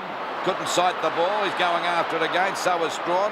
Picken tries to back out of the pack. Couldn't get out. Richmond everywhere as Malthouse gets a hand pass to Strawn. And Picken coming out with the ball now, but the umpires decided to ball it up out there on that forward pocket position. We're just over the 7-minute mark of the third quarter. Ball comes down to the little Waitman. A quick hand pass out to Malthouse. Ran into trouble, but got it back to Waitman. They're backed up beautifully today, that defence down there for Richmond. And once again, it's Mervyn Kane. Well, you could pick plenty of good players for the Tigers, and there's a nice mark as he outmanoeuvred Burn that time. Wiley to go clear and shoot the ball up there towards Cloak. Cloak's in the position, couldn't hold them up. There's another goal coming up to Cloak now. No worries about that. That's goal number 3 to Cloak, and the Tigers 14 goals, 12. 96 points. 96 points to Collingwood at the moment. 4 goals, 11-35, and the Magpies look to me as if they've had it, Peter, at the moment, the way they're playing. We watched that in replay. Richmond too fast. Kane playing a good game today, kicked a couple himself, long kick down, and we see Wiley again making good position. As Bob said, always in the right place at the right time. He got it down towards the full forward zone pretty quickly. Cloak did the rest. Well, he's had plenty of mates, Wiley, for being in the right place at the right time. I think every Richmond player's done likewise. No doubt about that. Tony Jewell on screen there, and he'd be a very happy man because I know he just about have that cup in its locker at the moment. I think he could be checking on the race results at the moment. He's that casual about it. Just over 8 minutes gone in the third quarter, 96 points to 35. It does look as though a Richmond premiership coming up for the first time since 1974 as umpire Robinson bounces the ball again. Lee under it, backhands it. Welsh, Tigers into attack again towards half forward over the head of Bartlett. Byrne backing up for Collingwood, knocked ahead by Wiley. Cloak again, pounces on it very quickly into the goal square. McCormack, oh, should have taken the mark, gets out of danger though. Just Wiley again on the boundary line. Certainly Wiley by name and also by nature. Brian Wood, clever hand pass. Wiley back to Wood. Wood getting around 3 Collingwood opponents up towards full forward. McCormack knocks it down. Bartlett goes over. Stewart to McCormack. Byrne at half-back. Looks for Kevin Morris, the Collingwood vice-captain. Morris with a long kick. Kink underneath it. Over the top was Mount. He's got a good leap, hasn't he? Tony Shaw. The Magpies go forward. That's a rarity in this match. Craig Davis. Oh, Emmett Dunn flattened him. That was little Tony Shaw, I think, when he picks himself up. Yes, it is. He's a long way from goal, 55 metres. And the big burly Richmond policeman standing on the mark. Tony Shaw's kick, dropping short. Wearmouth in the front of the pack. Craig Davis backs him up. Ball rushed over the boundary line, though, for a throw-in. And that will take place adjacent to the point post. Peter Ricky Barham is back on the interchange bench and actually warming up. So I didn't notice him come out at half-time. Whether or not he had a little bit extra treatment, who knows? Well, they could certainly do with somebody. A fit Barham would be an acquisition out there. As we see a little bit of a wrestling match developing. Nothing really in it. And umpire Della will ball it up, I think. One player in a little bit of bother down there. Who is it? Malthouse, is it? Yes. Must have copped a heavy one. You just realise it's his kick. That revives you pretty quickly, Bob, when you get a free kick. Doesn't it ever? He's got the free in the back pocket now and goes towards the outer side of the ground, looking for Emmett Dunn. Behind is Moore. Dunn in the right spot. Hasn't been Peter Moore's day. Been beaten well by Mark Lee at the centre bounces. And Moore hasn't shot around the ground over the head of David Young. Woolno's there. He's played fairly well since he came on. Welsh. Short pass. Bartlett. Oh, great play, Bartlett. And might get a 15-metre penalty because he did get pushed. Bartlett's kicked 4 goals. Has a chance to bring up his 5th. He's also got 2 points. Let's watch it again. Peter Welsh in possession, centre field. Short passes to Bartlett. You'll see Young come in and give Bartlett a bit of a heave-ho. Certainly was in the law for a 15-metre penalty, but Bartlett is 45 metres out, almost directly in front. He doesn't miss many, but on this occasion he has missed it. And that would be, I think, the second point that Bartlett has kicked today. 3. So he's got 4 goals, 3. Kevin Bartlett, 97 to 35, 14-13 to 4-11. 11 minutes gone in the third quarter. Ball back into play now by McCormack out there over the centre half-back position. Lee and Moore go. Oh, good mark to Moore that time. Certainly hasn't been his day. That's a bad hand pass over to Wood. Wood was grabbed, didn't have the ball, picked up by Byrne now across there towards Strawn and Dacos. Dacos got his hands but couldn't hold the mark. Knocked out by Strawn over there towards little Waitman. In goes Olsen. He can't pick it up. That's Kane coming up without the ball. Finally Olsen takes it away from the pack. Up there towards Davis, a chance to mark. Oh, good play by Francis Byrne. Magnificent play by St Francis that time.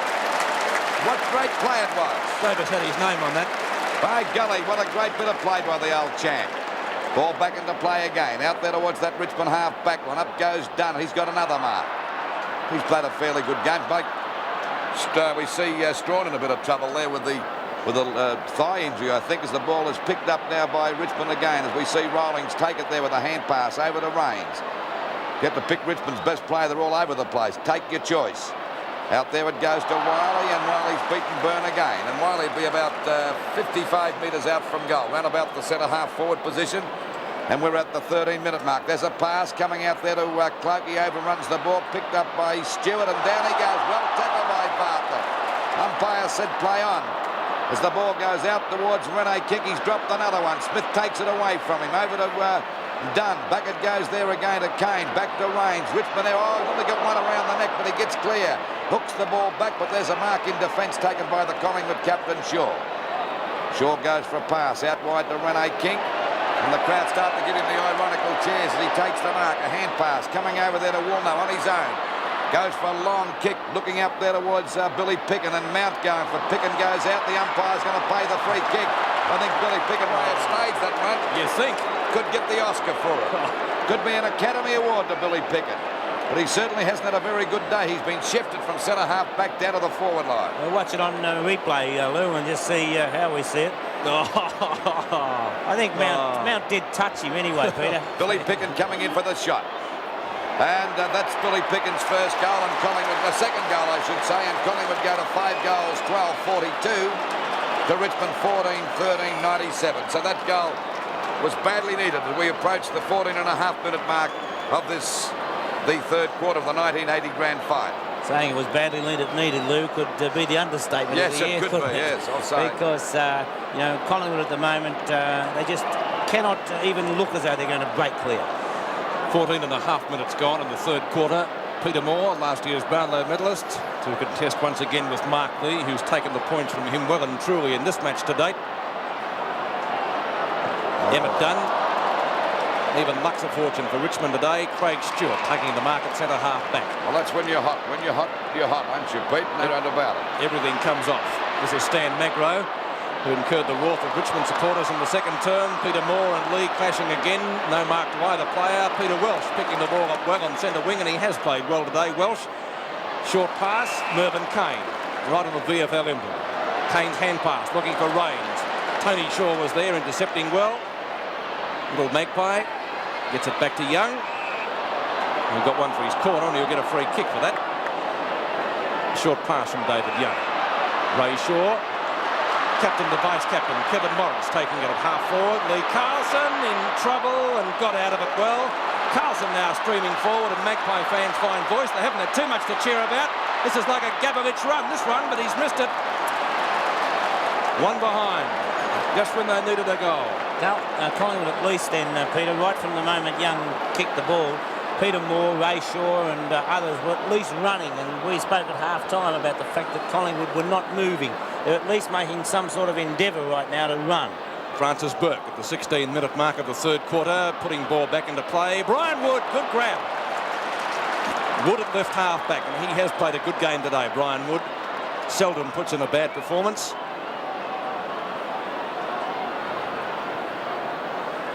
Looking for Cloak. Cloak takes the mark. Play on, says umpire Bill Della. Cloak does just that. The big fella gets into top gear and away he goes. A long shot at goal from the big Richmond forward. That looks a pretty good sort of a kick to me. Another one to the Tigers, and they go further ahead. 4 goals to David Cloak. 4 goals to Cloak, 4 goals to Bartlett, 2 to Kane, 2 to Roach, 2 to Wiley. How far Richmond? You see Ricky Barham coming back onto the ground too, and Craig Davis off. And Richmond supporters very happy at the moment. The flag was in their grasp. Well, I'm surprised that Craig Davis is the man, Peter, that is taken off the ground. Me too, because, Bob. I'll go along with that. He is the one Collingwood forward who I have felt has looked something. 17.5 minutes now gone in the third quarter. Collingwood down 43 points to Richmond 103. Back it comes to Wearmouth. Certainly not his day today. Woolnough trying to get through the pack. He goes down. They pile on top of him, and the umpire said he got a free kick. So it's a free kick to Woolnough and a 15-metre penalty, isn't it? No, it's not. He's just brought him back to the mark.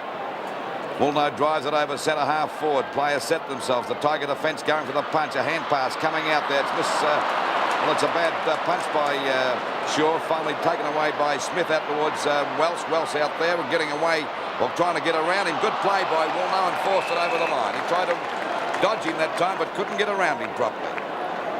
Well, he's done very well the last 2 games he's played in the finals. Welsh, normally a back pocket player, but playing on the wing, and he's handled himself very well indeed. Ball comes out there and the pack gathering around as we see Olsen trying to get it out of the pack, but the umpire will ball it up on the centre wing position. 15-13, 103 points Richmond to Collingwood 5-13, 43. Ball on the centre wing position on the member's side. Lee gets another punch down.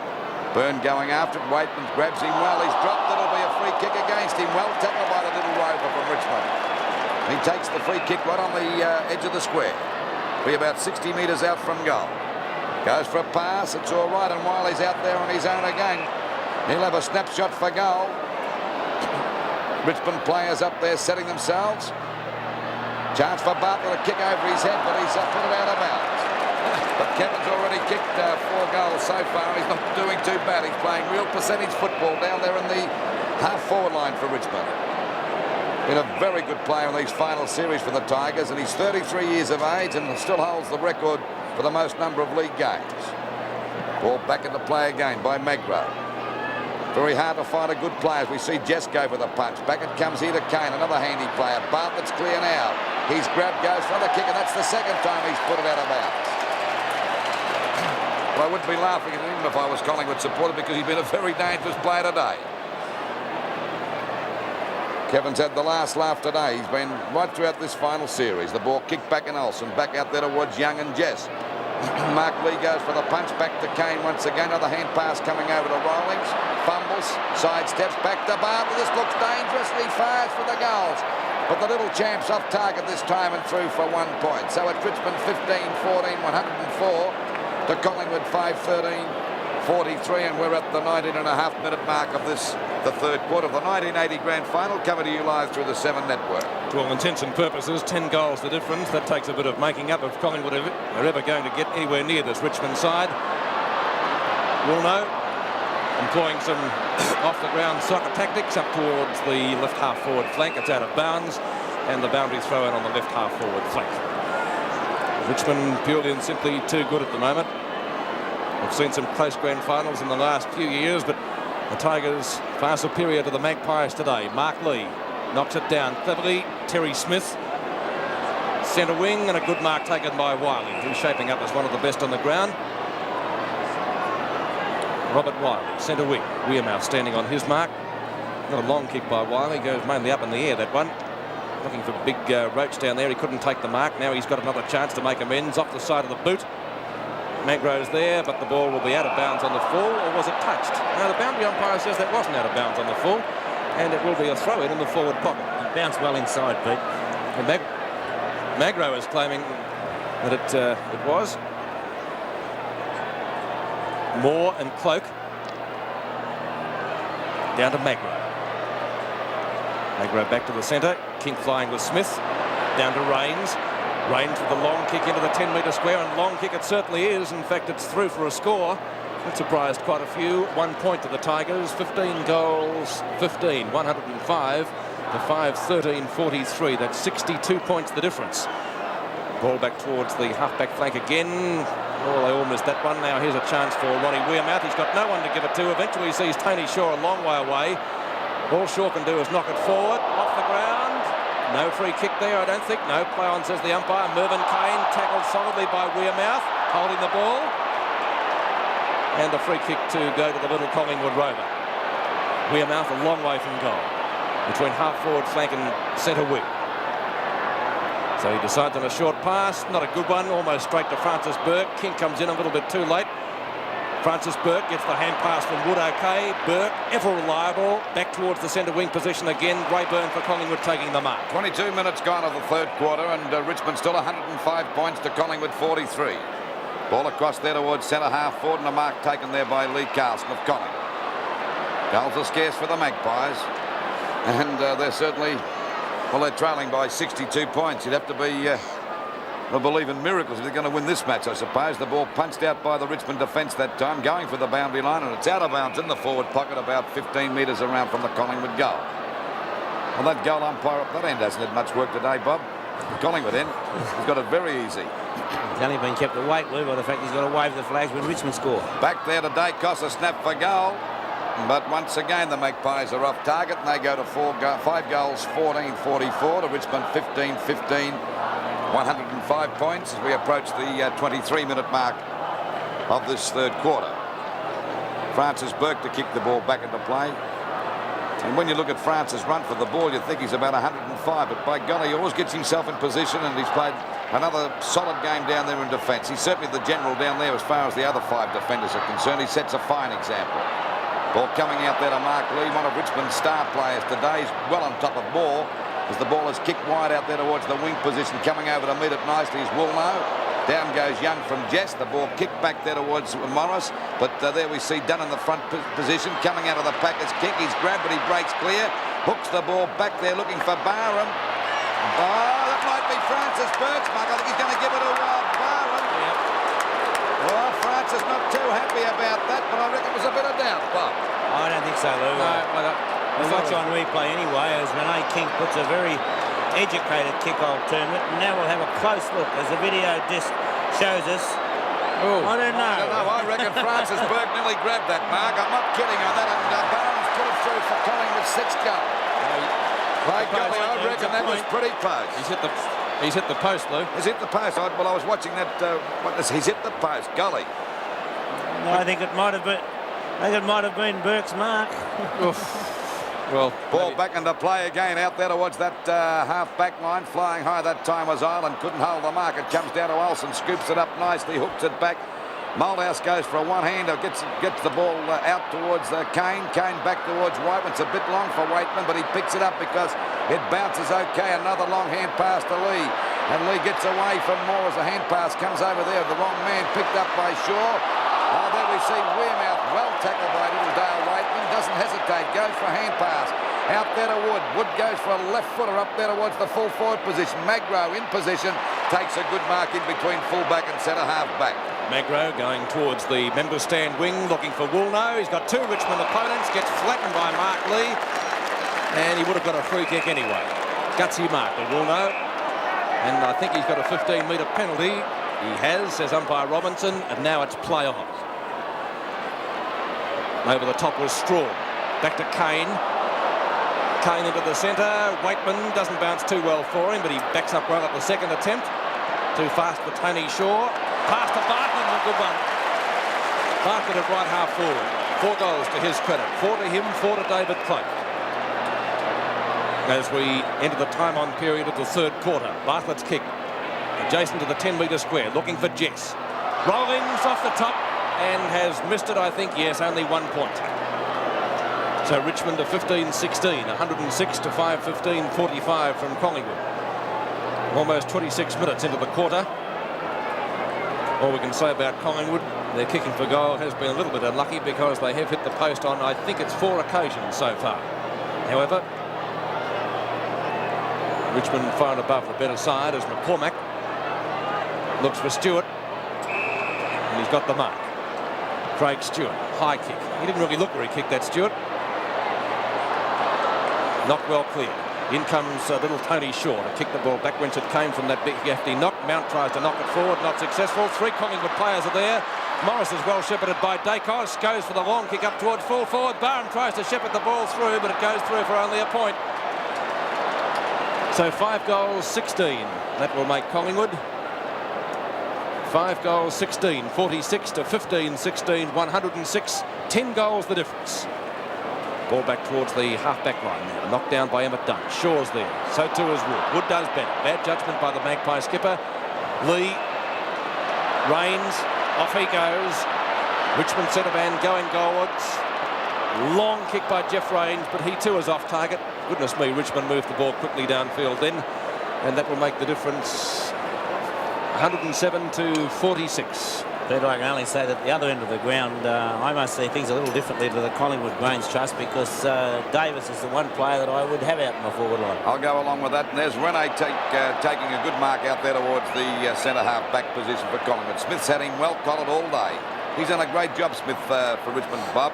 That he has, Lou, but who hasn't? That's right. You've got plenty of good players. There's another good player, done with a long hand pass to Kane. Back to Waite in a bit of trouble, but gets it out to Rains. He goes for a hand pass to the wrong man. Picked up that time by Andrew Ireland down towards Barham and Burke. Burke gets under it and will get a free kick. A little bit too experienced for Ricky Barham to put those funny tricks over him. Great player, this guy, and whether you're Collingwood, Richmond, Carlton, or whatever you are, you've got to admire Francis Burke. An aptly named St Francis. There's a free kick to Peter Moore against Mark Lee, and for a push in the back. So Moore to take that free kick on the centre wing position at the 28-minute mark. Richmond 107 points to Collingwood 46. Not a very good kick. It falls a bit short. There's Billy Picken and Wearmouth fighting over it, but the umpires paid the mark there to Billy Picken, and Picken's kicked 2 goals. He's about 50 metres out from goal on a very slight angle. A bit far for Bill. Not the longest kick in the world, and not the most. There's a 15-metre penalty here. This will give him a chance now. And if I make this statement, I suppose it would be the understatement of the year.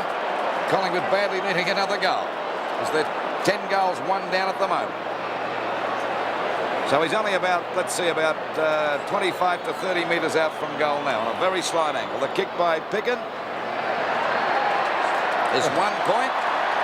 So they go to 5 goals, 17 to Richmond 15-17. So that's a difference of 10 goals as we approach, or just over the 29-minute mark of this third quarter of the 1980 Grand Finals. We wait now for the ball to come back and to play by Malthouse. The Richmond defence has been magnificent. They've been great all over the place. It's not fair to pick out any particular line because they've had many good players. Morris with a hand pass back there to Stewart. The ball out wide, looking there for Billy Picken again. He takes the mark right on the boundary line, about 50 metres out from goal. Waiting now for Picken to get the ball up there towards the full forward position, but there's no one there to take a mark for Collingwood except Rene King. If he can grab it, got his hands to it, couldn't hold it. Picked up by Rains again. Ball driven out there towards Woolnow and Welsh. It's Welsh showing his strength, takes the ball away from Woolnow out towards the wing position. And good play that time by Rollins. He taps the ball on, then backs up his own judgment, plays it back very smartly. A hand pass over to Mark Lee. Hooks the ball back. It's a bad kick and a mark taken by Young at half-back for Collingwood. Just about at the end of the third quarter, 30 minutes gone now. Young's kick in towards the centre square. Tony Shaw taking the mark in front of Mervyn Kane. He plays on straight away. Over to his brother, Ray Shaw. Collingwood skipper goes goalwards from half forward now. The long kick needed here. Up towards the 10-metre square. Burke, too experienced. Mount and punches it through deliberately for 1 behind. Well, Richmond have got so many on the board now they can afford to do that. It makes the difference, let's see, 59 points, 48 to 107. It just emphasises their no-nonsense brand of football, Peter. Long torpedo punt by Francis Burke as the siren goes for three-quarter time. 15-17, 107 to the Tigers. Collingwood 5-18-48. It's the final quarter of the 1980 VFL Grand Final. Richmond leading 107-48 as Mark Lee once again comes in to contest with Peter Moore. Lee having the best of Moore so far today. Moore gets that one down to Dacos, the Collingwood centre man, looking for a hand pass to Woolnow, who's ahead of Welsh. Woolnow and Welsh battling it out near the boundary line. Welsh winning out to Malthouse, who's been one of Richmond's best 3 players. Michael Malthouse, short pass to Jess, not a good one. Rollings is there, loses sight of the ball actually, and this allows Young to pick it up. Tony Shaw sees it not bouncing too kindly for him. Kevin Morris is there, putting his head down was Young, tries to go through. Not really successful, and umpire Della has decided to ball it up at the point of the centre square. Approximate crowd today, 115,000. Moore on his own. No rover there though. Dacos does the roving and gets it to Byrne. Ray Byrne for Collingwood streaming forward to the centre half forward line for the Magpies. Stewart flies, couldn't take the mark. Wood to Terry Smith. Long kick by Smith down towards the half forward line. Bartlett and Moore. Out it comes towards McCormack from Young. McCormack looking for a hand pass. It goes to Waitman. Back and turn the Jess. Running into an open goal. Another one to the Tigers. And Richmond going further ahead. That's his first goal. But he has been a good player for Richmond all day. And the score is Collingwood 5 goals, 16 behind, or 5 goals, 18, 48 points. Richmond 16, 17, 113. We saw another example there, Peter, of the unselfishness of little Dale Waitman. We watch on replay as Young gets a hand pass towards McCormack. He couldn't quite handle it. He gets the hand pass back, and Waitman straight away, the first thing he does is think about the handball. And good play by David Cloak there to let Jess know that he could run all the way in.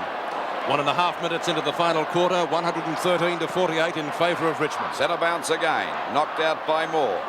Out it goes now towards Welsh. Welsh, Sanoa, Dacos takes it away from the pack brilliantly that time as it goes out wide. It'll be out of bounds on Collingwood's half-forward line. They're 5-18 to Richmond 16-17 as we approach the 2.5-minute mark. There we see the Collingwood selectors and their coach Tommy Hafey on the phone now, and of course a very disappointed man, I should imagine. Back it goes now to Ronnie Wearmouth. Hasn't been a very effective player at all. Across to Woolnough up there towards the full forward position. Punched away by Strawn and through for 1 point. And the Magpies go to 5 goals, 19-49. To Richmond 16-17, 113. Ball back out there towards the half-back and a great mark to Wood. He's been a very good player too. Over to Kane, another good player. Then to Wiley. Graham knocking up, telling their best players. We see Wiley pick up the ball, then fumble it, but gathers it up because there's no one around for Collingwood. And a beautiful pass there to Clay. You can't tell me he's played badly either. No, he's played well. I'm getting sick of naming their best players. And, of course, we have to name the 3 best players. It's going to be very hard. Cloak's already kicked 4 goals and going for goal number 5, naturally. It's only about 30 metres out on about a 45-degree angle.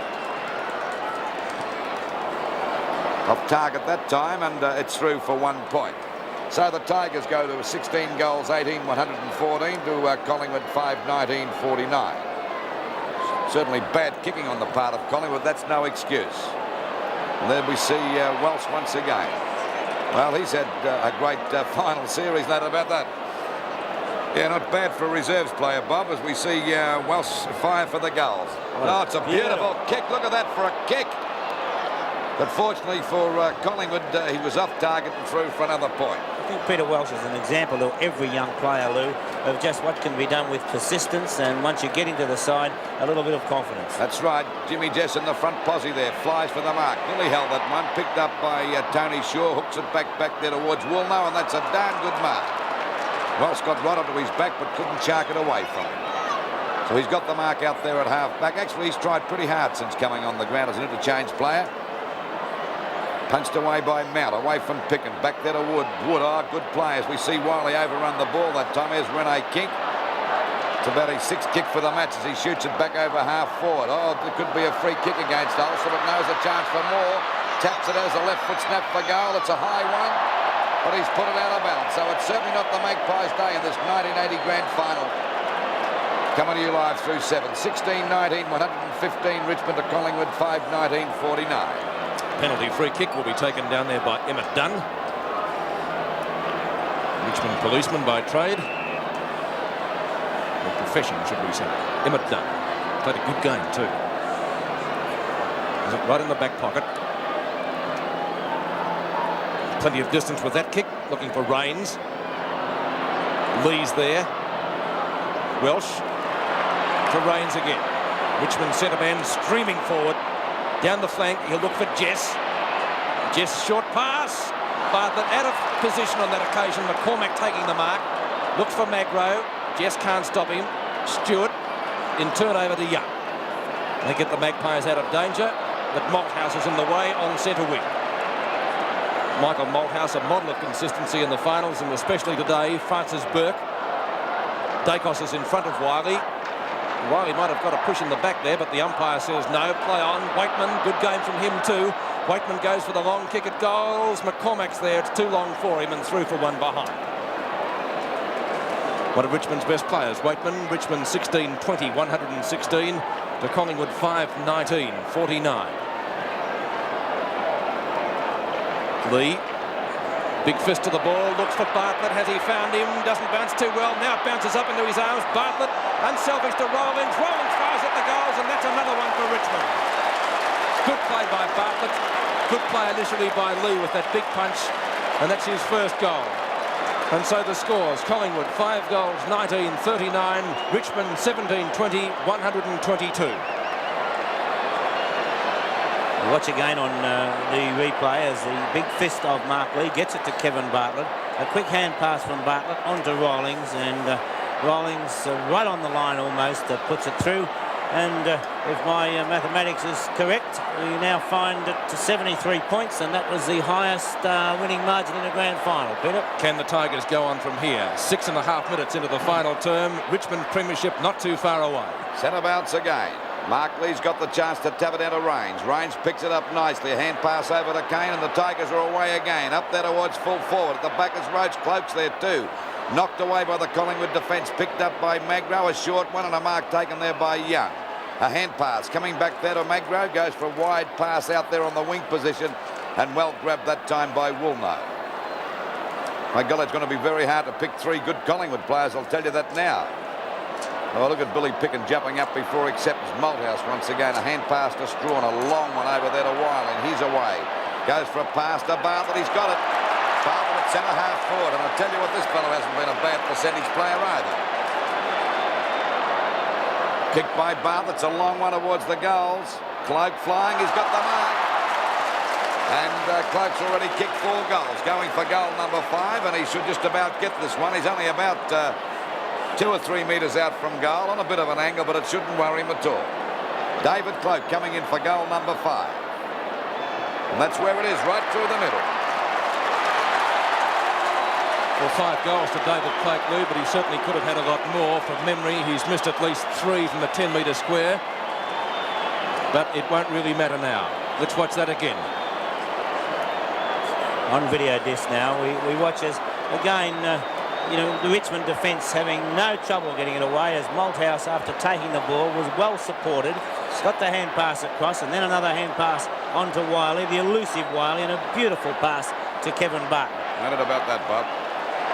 8.5 minutes now gone in the final term. Richmond not too far from the flag as the ball bounced again. 128 points the Tigers. Collingwood 49. Tigers go back into attack down towards their full forward position. Kicked off the ground by Ireland. Out there towards Kane.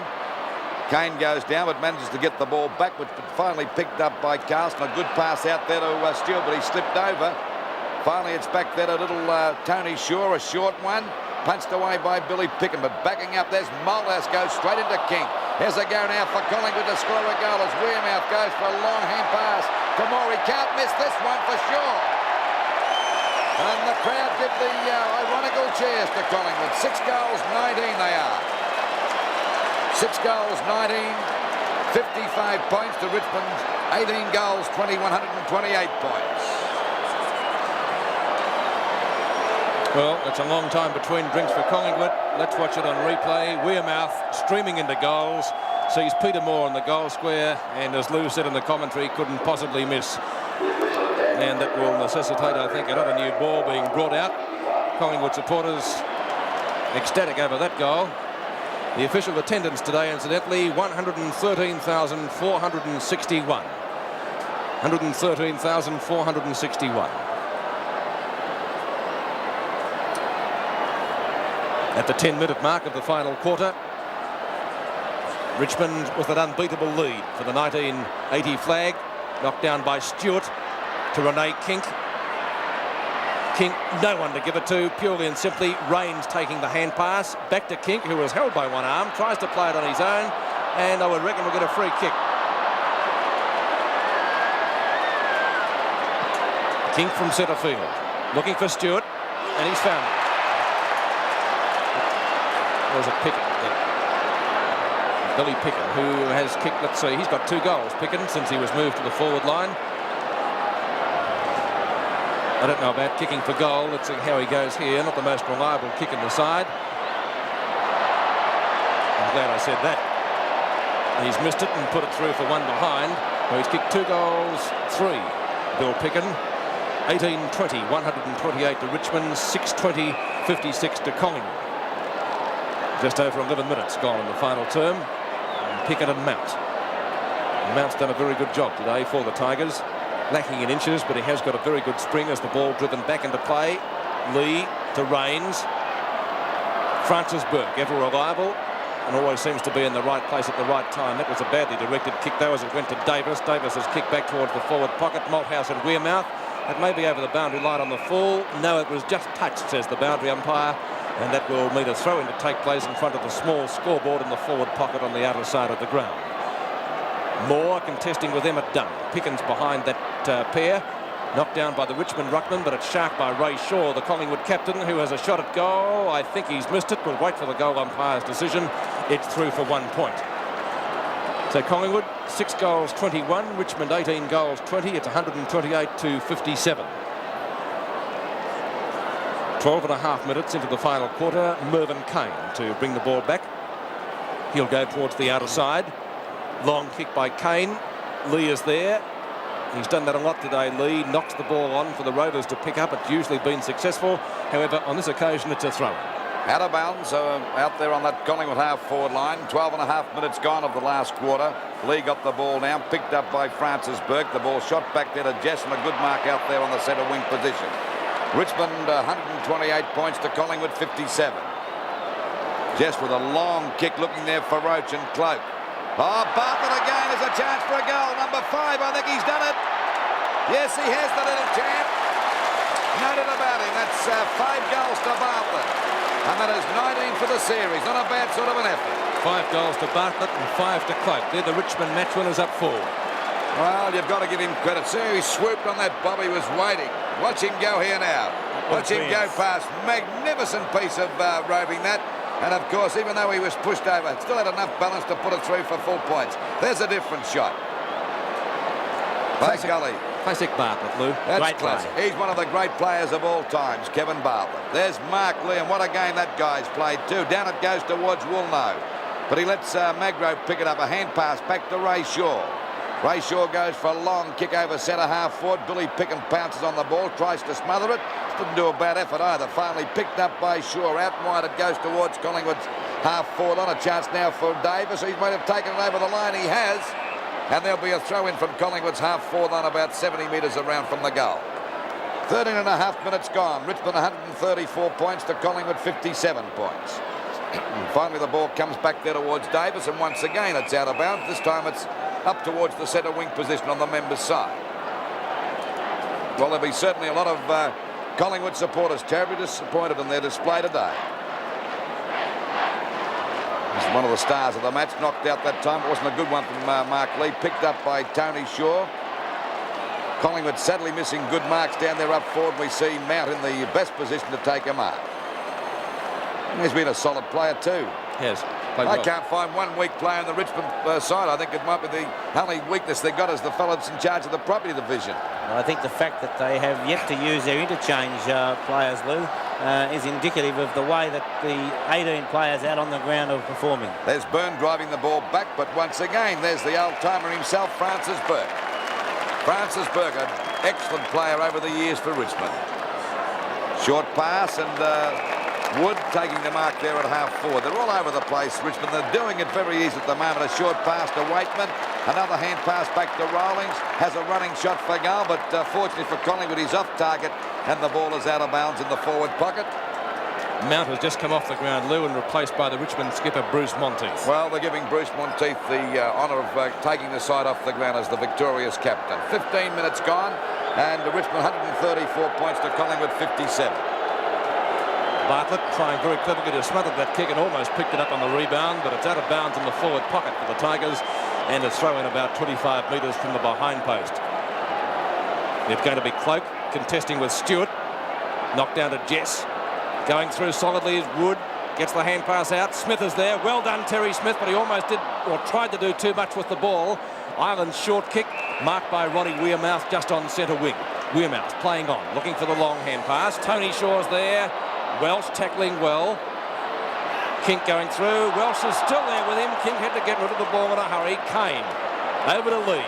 Great job from the big ruckman today. Close to best on the ground. Rains is at the right half forward now. Decides to go back and take his kick because Byrne was standing on the mark. He couldn't get away. Jeff Rains kicks the ball long as usual. Cloak the high flyer.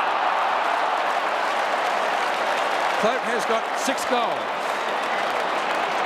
Or has he got 5? He's got 5 goals and a chance to make it 6. Big chance to make it 6, I think, Peter.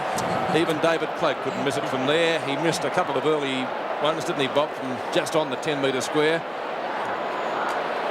And that's the shot as David Cloak comes in for it. 10 metres out, almost into our camera lens.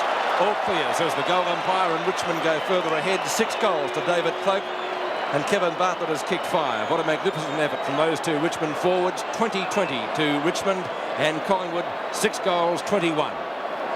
Let's watch that mark again of David Cloak. Cloak and Roach both there. Cloak really getting a higher leap than anybody else, and he's used his physical advantage over Ireland to advantage all day. It's the 17-minute mark of the final quarter, 140-57. Richmond well in command of proceedings here, and they'll be presented with the Premiership Cup very, very shortly. Rawlings tries to knock it on, not successful. Kevin Morris for Collingwood picks up the rebound. Half forward for the Magpies it comes. Picken tries to mark, not successful there. Shaw out towards Wearmouth. In comes Picken again. Short kick looking for Olsen. Monteith was there and has given away a free kick. Russell Olsen, 35 metres out, has a chance to register a Collingwood score, although Olsen has missed a couple from the similar distance out. Hasn't scored a goal. I don't know about that kick either. We'll wait for the goal umpire. It might be there. It is. So Olsen bringing up his first goal, a belated one for the Magpies, to take their total to 7 goals, 21, 63 points. Richmond 20-20, 140 points. Well, there's 77 points down at the moment, and we're at the 18-minute mark, and I just can't see Collingwood stopping Richmond. Well, the video replay shows Tony Shaw getting that ball out with a quick hand pass.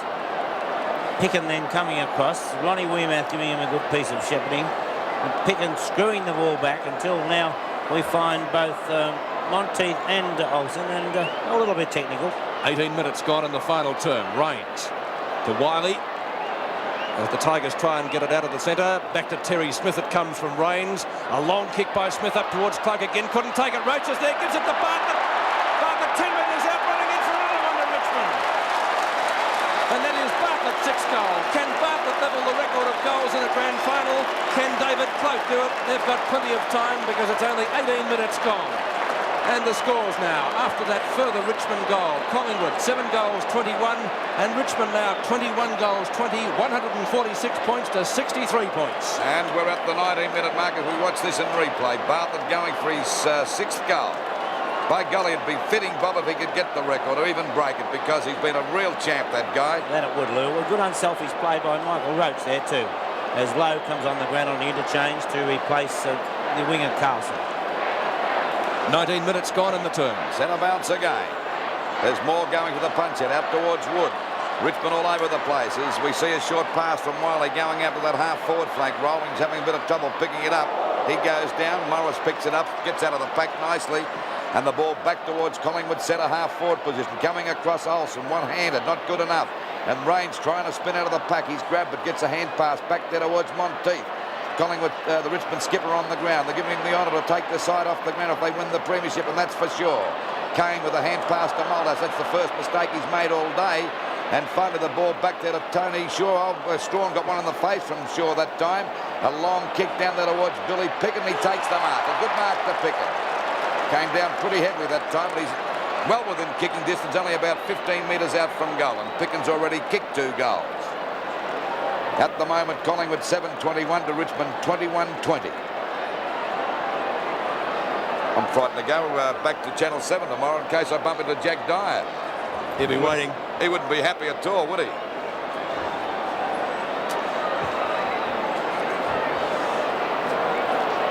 Well, Picken's got a smile on his face. I don't know why.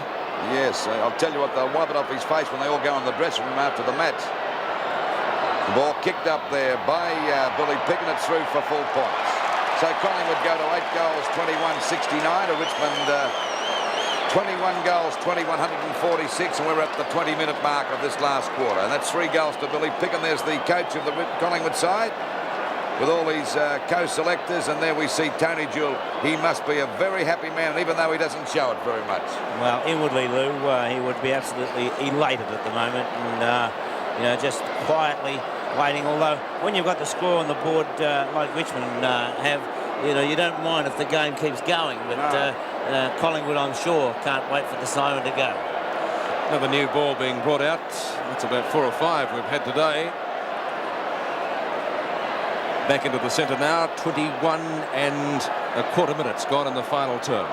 I wouldn't like to be the comedian at the Collingwood Premiership dinner tonight. I tell you what, you wouldn't get a laugh from anyone. The ball finally knocked out here by Moore. Pushed away down there towards centre half forward. Grabbed by Dacus. Comes out of the pack nice. But he's been a very quiet player of the day. Ball drops short, and there's a mark taken down there by Dutt. This Richmond defence has been magnificent today. They've all played well, and it's not so much they've had any outstanding player down there. I suppose Malthouse has been their best player, but they've all worked well together. And there's a darn good mark to Wood. I'm sick of naming Richmond players because there's that many good ones around, Bob. You name a Richmond player, Lou, and you name a good one, don't you? That's right. Ball kicked back towards their half-forward flank. Shaw couldn't hold the mark. Ireland ran into Shaw. Finally got a hand pass out there to Morris. Morris back there to Byrne. Byrne with a long kick down there looking for Billy Pickett, trying to get the front posse, and he's got the mark. Good mark. Good mark to Pickett. Well, Bill had a bad trot until he was moved down there to the forward line, and he's kicked 3 goals. At least he's making his game look pretty respectable. That's more than a lot of Collingwood players can say in this grand final of 1980. If he kicks this, it'll be his fourth goal, and of course Collingwood's 9th. Richmond still 21 goals, 2,146. Not a very good kick by Billy Pickens, so Collingwood go to 8 goals, 22-70. To Richmond, 21 goals, 2,146, and 22 minutes gone of this last quarter. Just a matter of the time running out now before the Tigers take the flag and take the cup and take everything that's going here for this 1980 grand final. Peter? Francis Burke. Long kick towards the outer side of the ground. Oh, getting up very high to take a screamer was Raines. That'll be close to mark of the day too. Great grab by the Richmond centre man. Woolnough, centre wing. As I said before, has done very well since he replaced Ricky Barham. Injured in the first quarter. Umpire Robinson says play on. Woolnough does just that. Knocked away by Strawn. Olsen.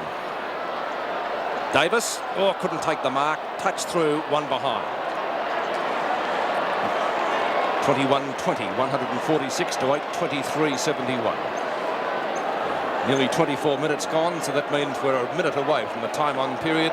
So probably about 5 or 6 minutes left for play at the moment. Burke this time comes towards the member stand side looking for Brian Wood, and he takes the mark in front of his opposite number 16 and Ian Lowe. Short pass by Wood, looking for Wiley. And there's another good player. Would be in line for the Norm Smith medal. He looks happy. Must be a Collingwood supporter. Raines streaming forward again. Kick smothered on that occasion though, but Lee's backing up, so it doesn't matter. Gives it back to Raines again. Knock on to Malthouse. Malthouse at half forward, gets around Moore. Gets ridden into the ground almost. Raines comes in again, maybe a little bit too late as Welsh is there. Peter Welsh can't pick it up though. And he and Magro decide not to go on with anything, and it will be balled up. They could bounce off each other, Welsh and Magro. Both a bit like tanks. Knocked down by Lee, taken by Peter Moore, who's had one of the quietest days in memory for him. Low in front of Wood. And that's Kevin Morris. Vice captain to captain, Collingwood skipper Ray Shaw. He's on centre wing. Short passes downfield, and Picken takes the mark. He's been the only effective forward they've really had all day, and he wasn't playing there all day. Starting at centre half back, of course. Oh, ups-a-daisy. Francis Burke got offloaded there. It didn't matter. Streaming forward, though, is Davis. He has a shot at goal and has put it through for a goal to Collingwood.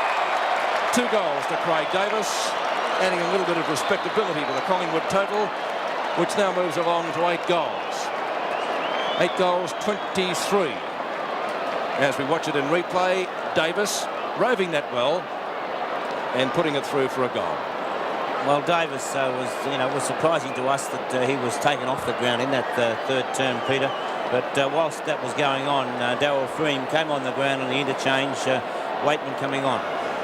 146 plays 77, and we are entering the time on period. In fact, we're 26 minutes into the last quarter of the 1980 grand final. Knocked out by Lee, grabbed by Moore, a long hand pass over there towards Shaw. Shaw's grabbed, gets a hurried kick down there towards that centre half forward, just over the centre half forward position. But a good mark there to Smith. He's done a great job, this fella. Probably had the least number of kicks for the Richmond team, but he certainly stuck close to Kink, one of the Collingwood trumps, and kept him out of business all day. There's Freem coming on the ground. They're giving him all a run now. It is to Bartlett. Bartlett and Magro having a battle there, but it's Bartlett getting around Magro. Look at the little champ go. Coming around the boundary line, going for goal number 7. What's the result? It is He's equal the record.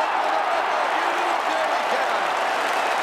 Well, there he is, the little champ himself, the Hosey, who's equal the record of 7 goals in the grand final. A magnificent performance. And what a goal it was, Lou. Beautiful goal and a fitting effort by Bartlett. You watch him go around the boundary, gets away from Magro on the line. Sidesteps him and comes back and around the boundary he goes, and watch him fire for the goals. What a beautiful shot. Standing ovation by the crowd here at the MCG2 for that effort by Kevin Bartlett, and we'll see it from another angle. This gives you an idea how difficult it was. Great shot. Centre bounce again. Down she comes back towards Shaw, ducking his head, getting into trouble, and the umpire's going to ball it up at centre field. Tony Gill coming down, and rightly so, and he's the successful coach of the Richmond side, and he'll be a very proud man of his boys because they've been the best side throughout the year and they've stuck to their guns in this grand final. It's Lowe taking the ball back there towards Billy Stewart. It is, goes for the mark, one-handed, couldn't hold it. Malthouse coming after the ball now, but it's out of bounds. Richmond 22 goals, 20, 152. To Collingwood 9, 23, 77, and we're at the 27 mark. Once again, it's Tony Gill. Not showing much emotion, but I bet inwardly he's a very proud and happy man. He just showed quite a bit of emotion with Dale Waitman off camera, Lou. Did he give him a bit of a cuddle, did he? Well, there'll be celebrations in the old Tiger Town tonight, no worries about that. 152 Richmond to Collingwood 77. 28 minutes gone of this last quarter. As we await the boundary throw in, Picken getting up very high in the air to try and take that away. Tries to get it to Shaw. Burke's there, off the ground. Tony Shaw can't mark it. Raines is there. Another hand pass. Monteith to Rawlings. Will he look for Bartlett and give Bartlett a chance to break the record? Short passes. Cloak's there. Out comes McCormack, though, from the fullback to repel that forward thrust by the Tigers. Lee has it knocked away from him.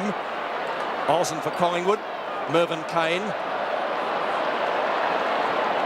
Kane goes for a pass. Looking out there for Monteith, who's made good position. There's no one near him. A short pass. Wiley will give it to Bartlett to break the record. No, he doesn't. Unselfish play, and he has put it through for another one to Richmond. Look at the smile on Robert Wiley's face. That's his third goal. Richmond now 23 goals, 20 to Collingwood. 9 goals, 23. When you be the biggest winning margin in a grand final, Bob, wouldn't it? That's what it is, Lou. And when you're looking for Wiley to give it to Bartlett, I would go so far as to say that the players out on the ground really wouldn't have an idea that Bartlett has kicked 7, nor would they realise that that has equalled the record in a grand final. To players, that really does not matter. 29.5 minutes gone in the term. Can Bartlett get that elusive goal? Knocked down to Free. He tackles solidly. Free kick going to Peter Moore, who has had a very quiet day. But then again, he's got 17 mates out on the field that we could say likewise about. Marker Emmett Dunn. Emmett Dunn's at centre half back. In fact, he's almost back near the full-back position. Goes towards the outer side of the ground.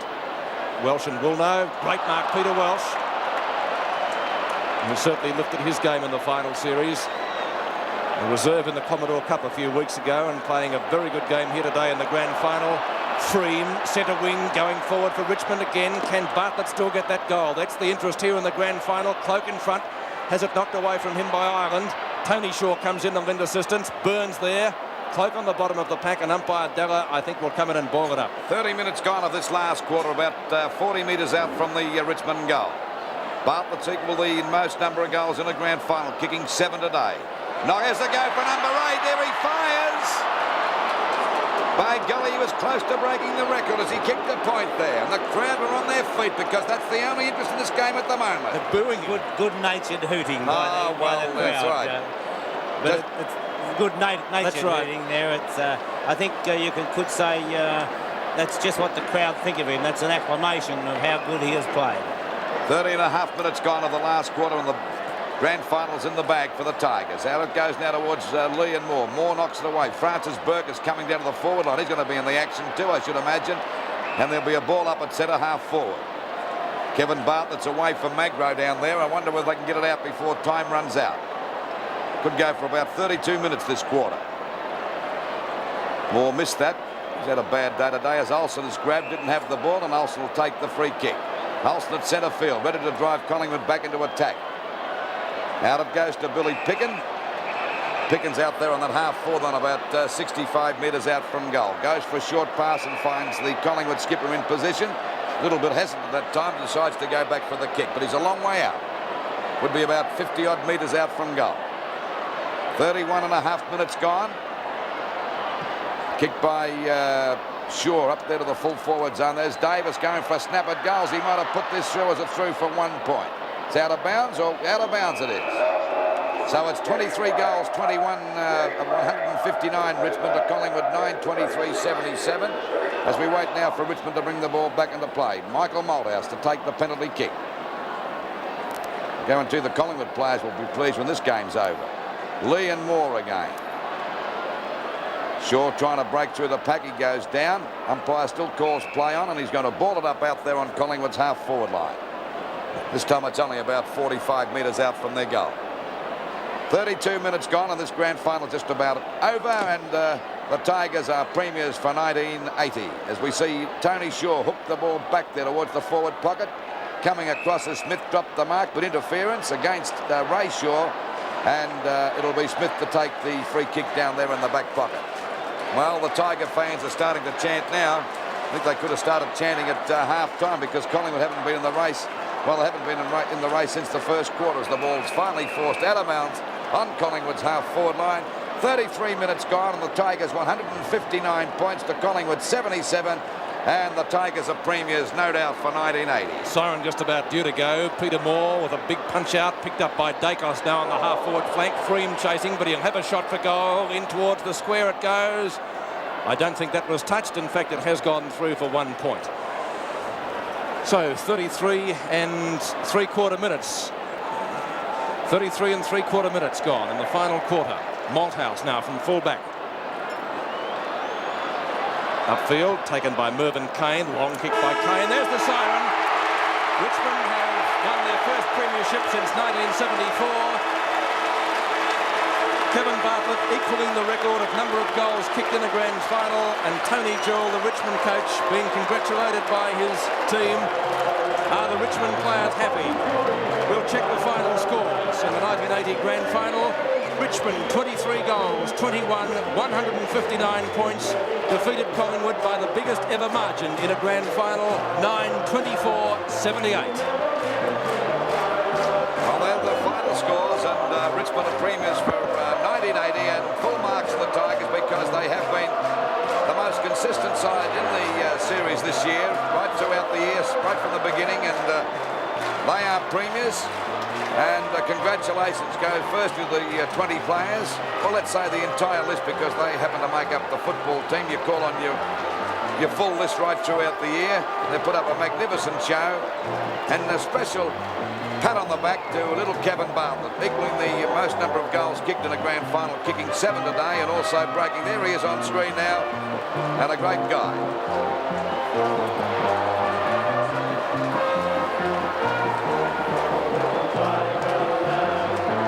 We see the Tigers congratulating each other, and rightly so, because they have been the most consistent side this year. Full marks to the entire Richmond squad. Kevin Bartlett on camera now. What a magnificent performance he's put up during the final series.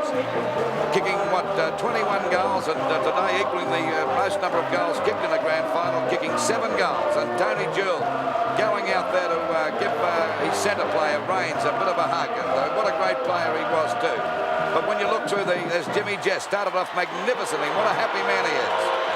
Giving the runner a bit of a cuddle, and they'll have a big celebration in Richmond tonight. There's David Cloak. He finished up with 6 goals. When you look through the Richmond lineup, it was very hard to find. Well, you couldn't find a weak player. There's Mark Lee, who dominated the ruck, and he had a very difficult job, because he was playing against Peter Moore, who's had a great season for Collingwood, but he dominated the rucks. And Collingwood players, there they are, very disappointed naturally.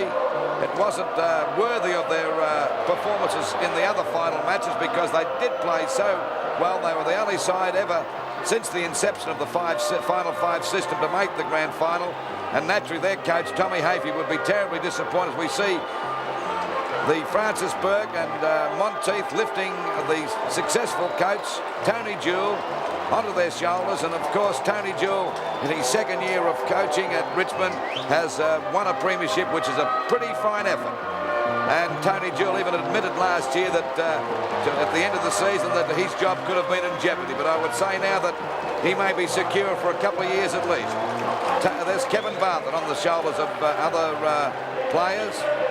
Possibly the worst part about the premiership presentation is the fact that the losing side has to sit around and they're knocked out, disappointed, whilst the other side receives all the glory. It's the old saying, Lou, there's no prizes for running second. And it really is true, but, well, it was only a one-horse race today because from the moment the game started, Richmond certainly did take it right away from Collingwood. And whether you say that 3 hard games prior to it, we see a Kevin Bartlett close up there, a magnificent effort by Bartlett. I can't ever remember anybody apart from a full forward kicking the goals in a final that he has. There we see Tommy Hafey, the coach of the unsuccessful side, and naturally Tommy Hafey loves football. I think he eats, sleeps, drinks, breathes football, and would be a terribly disappointed and dejected man. You can see there, not very happy at all. The Collingwood ex-champions Neil Mann and Thurl Merritt.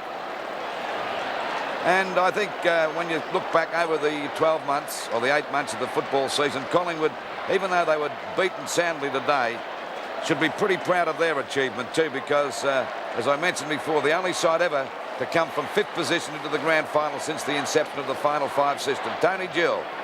But old Tony never gives that smile. It's that sort of a face. He said he doesn't look like Robert Redford or any of those star actors, and he could never look with it. That's the way he looks and that's the way he feels. But he's done a great job for the Tigers. The Collingwood side going over now to pay their respect, whilst the Richmond side are presented with the cup, and also each player receives a premiership medal. The final scores, if you're just tuned into our direct telecast through Channel 7, Richmond have won the 1980 Grand Final. There it is on screen. 23-21, 159. To Collingwood 9-24-78. Jeff Rains at the back of his coach, a very good player in the centre, had a great year. Probably the most disappointing thing for Rains was that he couldn't poll a vote in the Brownlow, but certainly this premiership would compensate for that. But a great win to Richmond. They have been the most consistent side for the year, and it is the greatest win or the highest winning margin in any grand final ever, Lou. So another disappointment from a Collingwood point of view. Well, if they're going to break a record, they'll break it all ways, Collingwood. But I suppose let's go across now to Dr. Ellen Ayler to make the presentation. On behalf of you all, we congratulate the 1980 premiers, Richmond.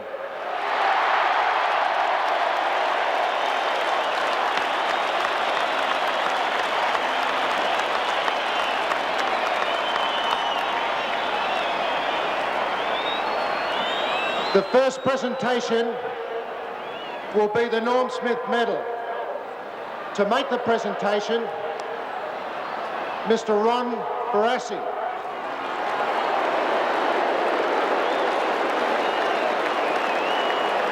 The winner of the Norm Smith Medal for 1980 is Kevin Bartlett.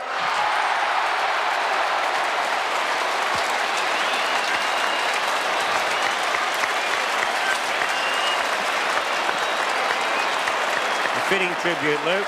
Well, it couldn't have gone to a nicer guy and a better champion. Probably one of the greatest players we've seen play football for many, many years. And this year he's had a tremendous year, winning a premiership, breaking the record for the most number of games. Then he equalled the record for the most number of goals kicked in a grand final. And now he's won the Best Player award for the grand final. What a great achievement for a guy that's played so long.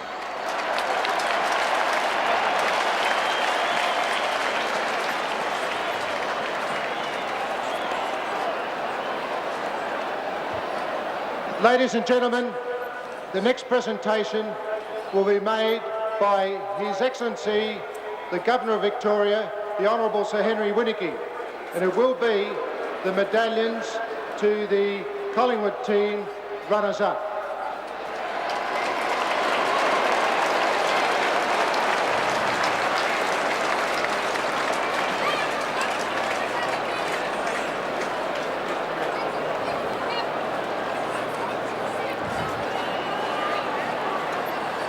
At the present Well, moment. at the moment, the governor is about to make the presentation to the losing side. They'll receive a medal each. It's the first time that's ever happened, and I think it's a great thing because there's nothing worse than staying out there when you've got no presentation at all. And you do feel embarrassed about it, but there we see the Collingwood players, some with Richmond Guernseys, which they've swapped, receiving their medal for running or runners-up in the Grand Final of 1980. Lee Carlson coming up, Lowe, Andrew Ireland. They look a very disappointed side, and let's be honest about it. They weren't in the event, I would say, after about halfway through the first quarter. Richmond got well on top. Peter McCormack, Rene Kink. There's David Young, Craig Davis, Ray Byrne. They've played some great games for Collingwood this year and swapped over. Ricky Barham, been hampered by a hamstring, and it looks as though he's limping pretty badly there. Billy Picken. Well, didn't play too well at centre-half back. Craig Stewart, and of course Stan the man, Stan Magro. Not one of his best games, but he's played plenty of good games for Collingwood. Now the presentation will be made to the victors, the premiers for 1980 to Richmond. The presentation of the medallions and the Premiership Cup to the Richmond Club.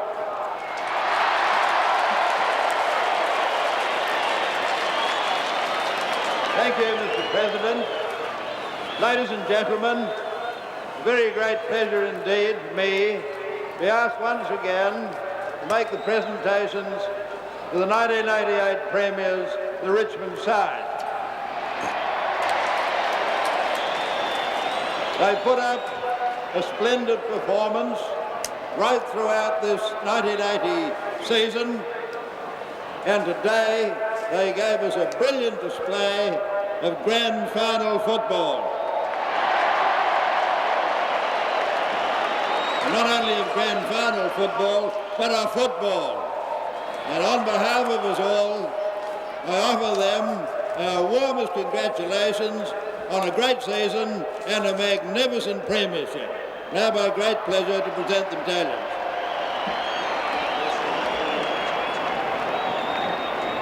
Francis Burke.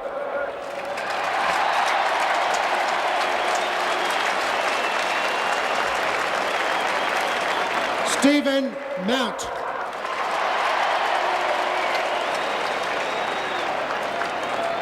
Goal kicker David Cloak.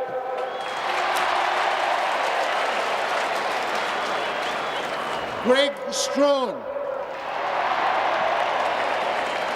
Robert Wiley. Dale Waitman. Barry Rawlings. Emmett Dunn.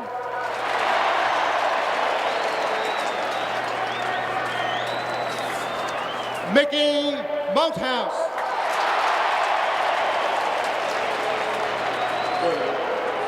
Jeff Rains. Mervyn Kane. Superstar Michael Roach.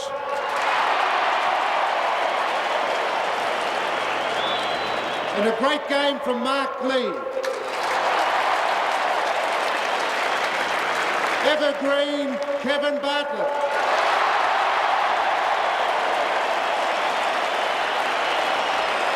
Peter Welsh.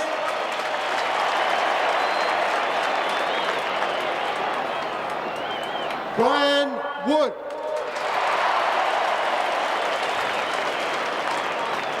Jimmy Jess.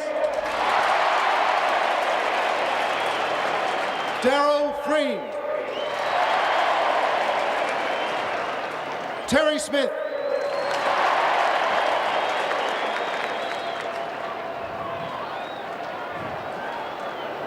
Richmond coach Tony Jewell.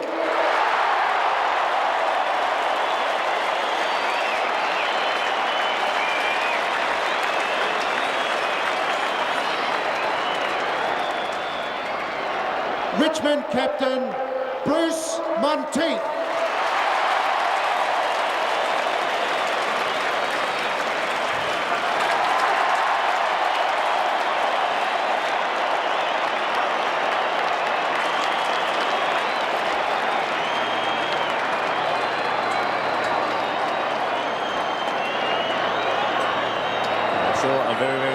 Bruce Monteith, Lou, because No worries about that, Bob. he did not think he'd be playing just a few weeks ago. Well, the Richmond selectors or the Richmond coach saw it fitting to sit him on the ground before it was over so that he'd have the honour of accepting the cup and leading his team around. There he is going around the ground with the cup and showing the Richmond supporters. Every Richmond player's having a touch of that cup, and they're all taking turn because it's the proudest moment of their football lives, and most of those boys in that side, well, the final scores, Richmond 23-21, 159 have won the grand final for 1980 to Collingwood 9-24-78. We certainly hope that you've enjoyed this live telecast through the 7 network, and it's been a magnificent game, and congratulations to Richmond. And also we'd like to thank all our crew that worked here today. They've been done a magnificent job. The cameramen, the boys on the cranes, the boys up in the helicopter, everyone concerned with Channel 7 setup. And I'm quite sure that you people right throughout Australia, throughout the world that watch this direct telecast would have enjoyed it too. So on behalf of Peter Landy and Bobby Skilton, this is Lou Richards signing you off and returning you back to your respective studios.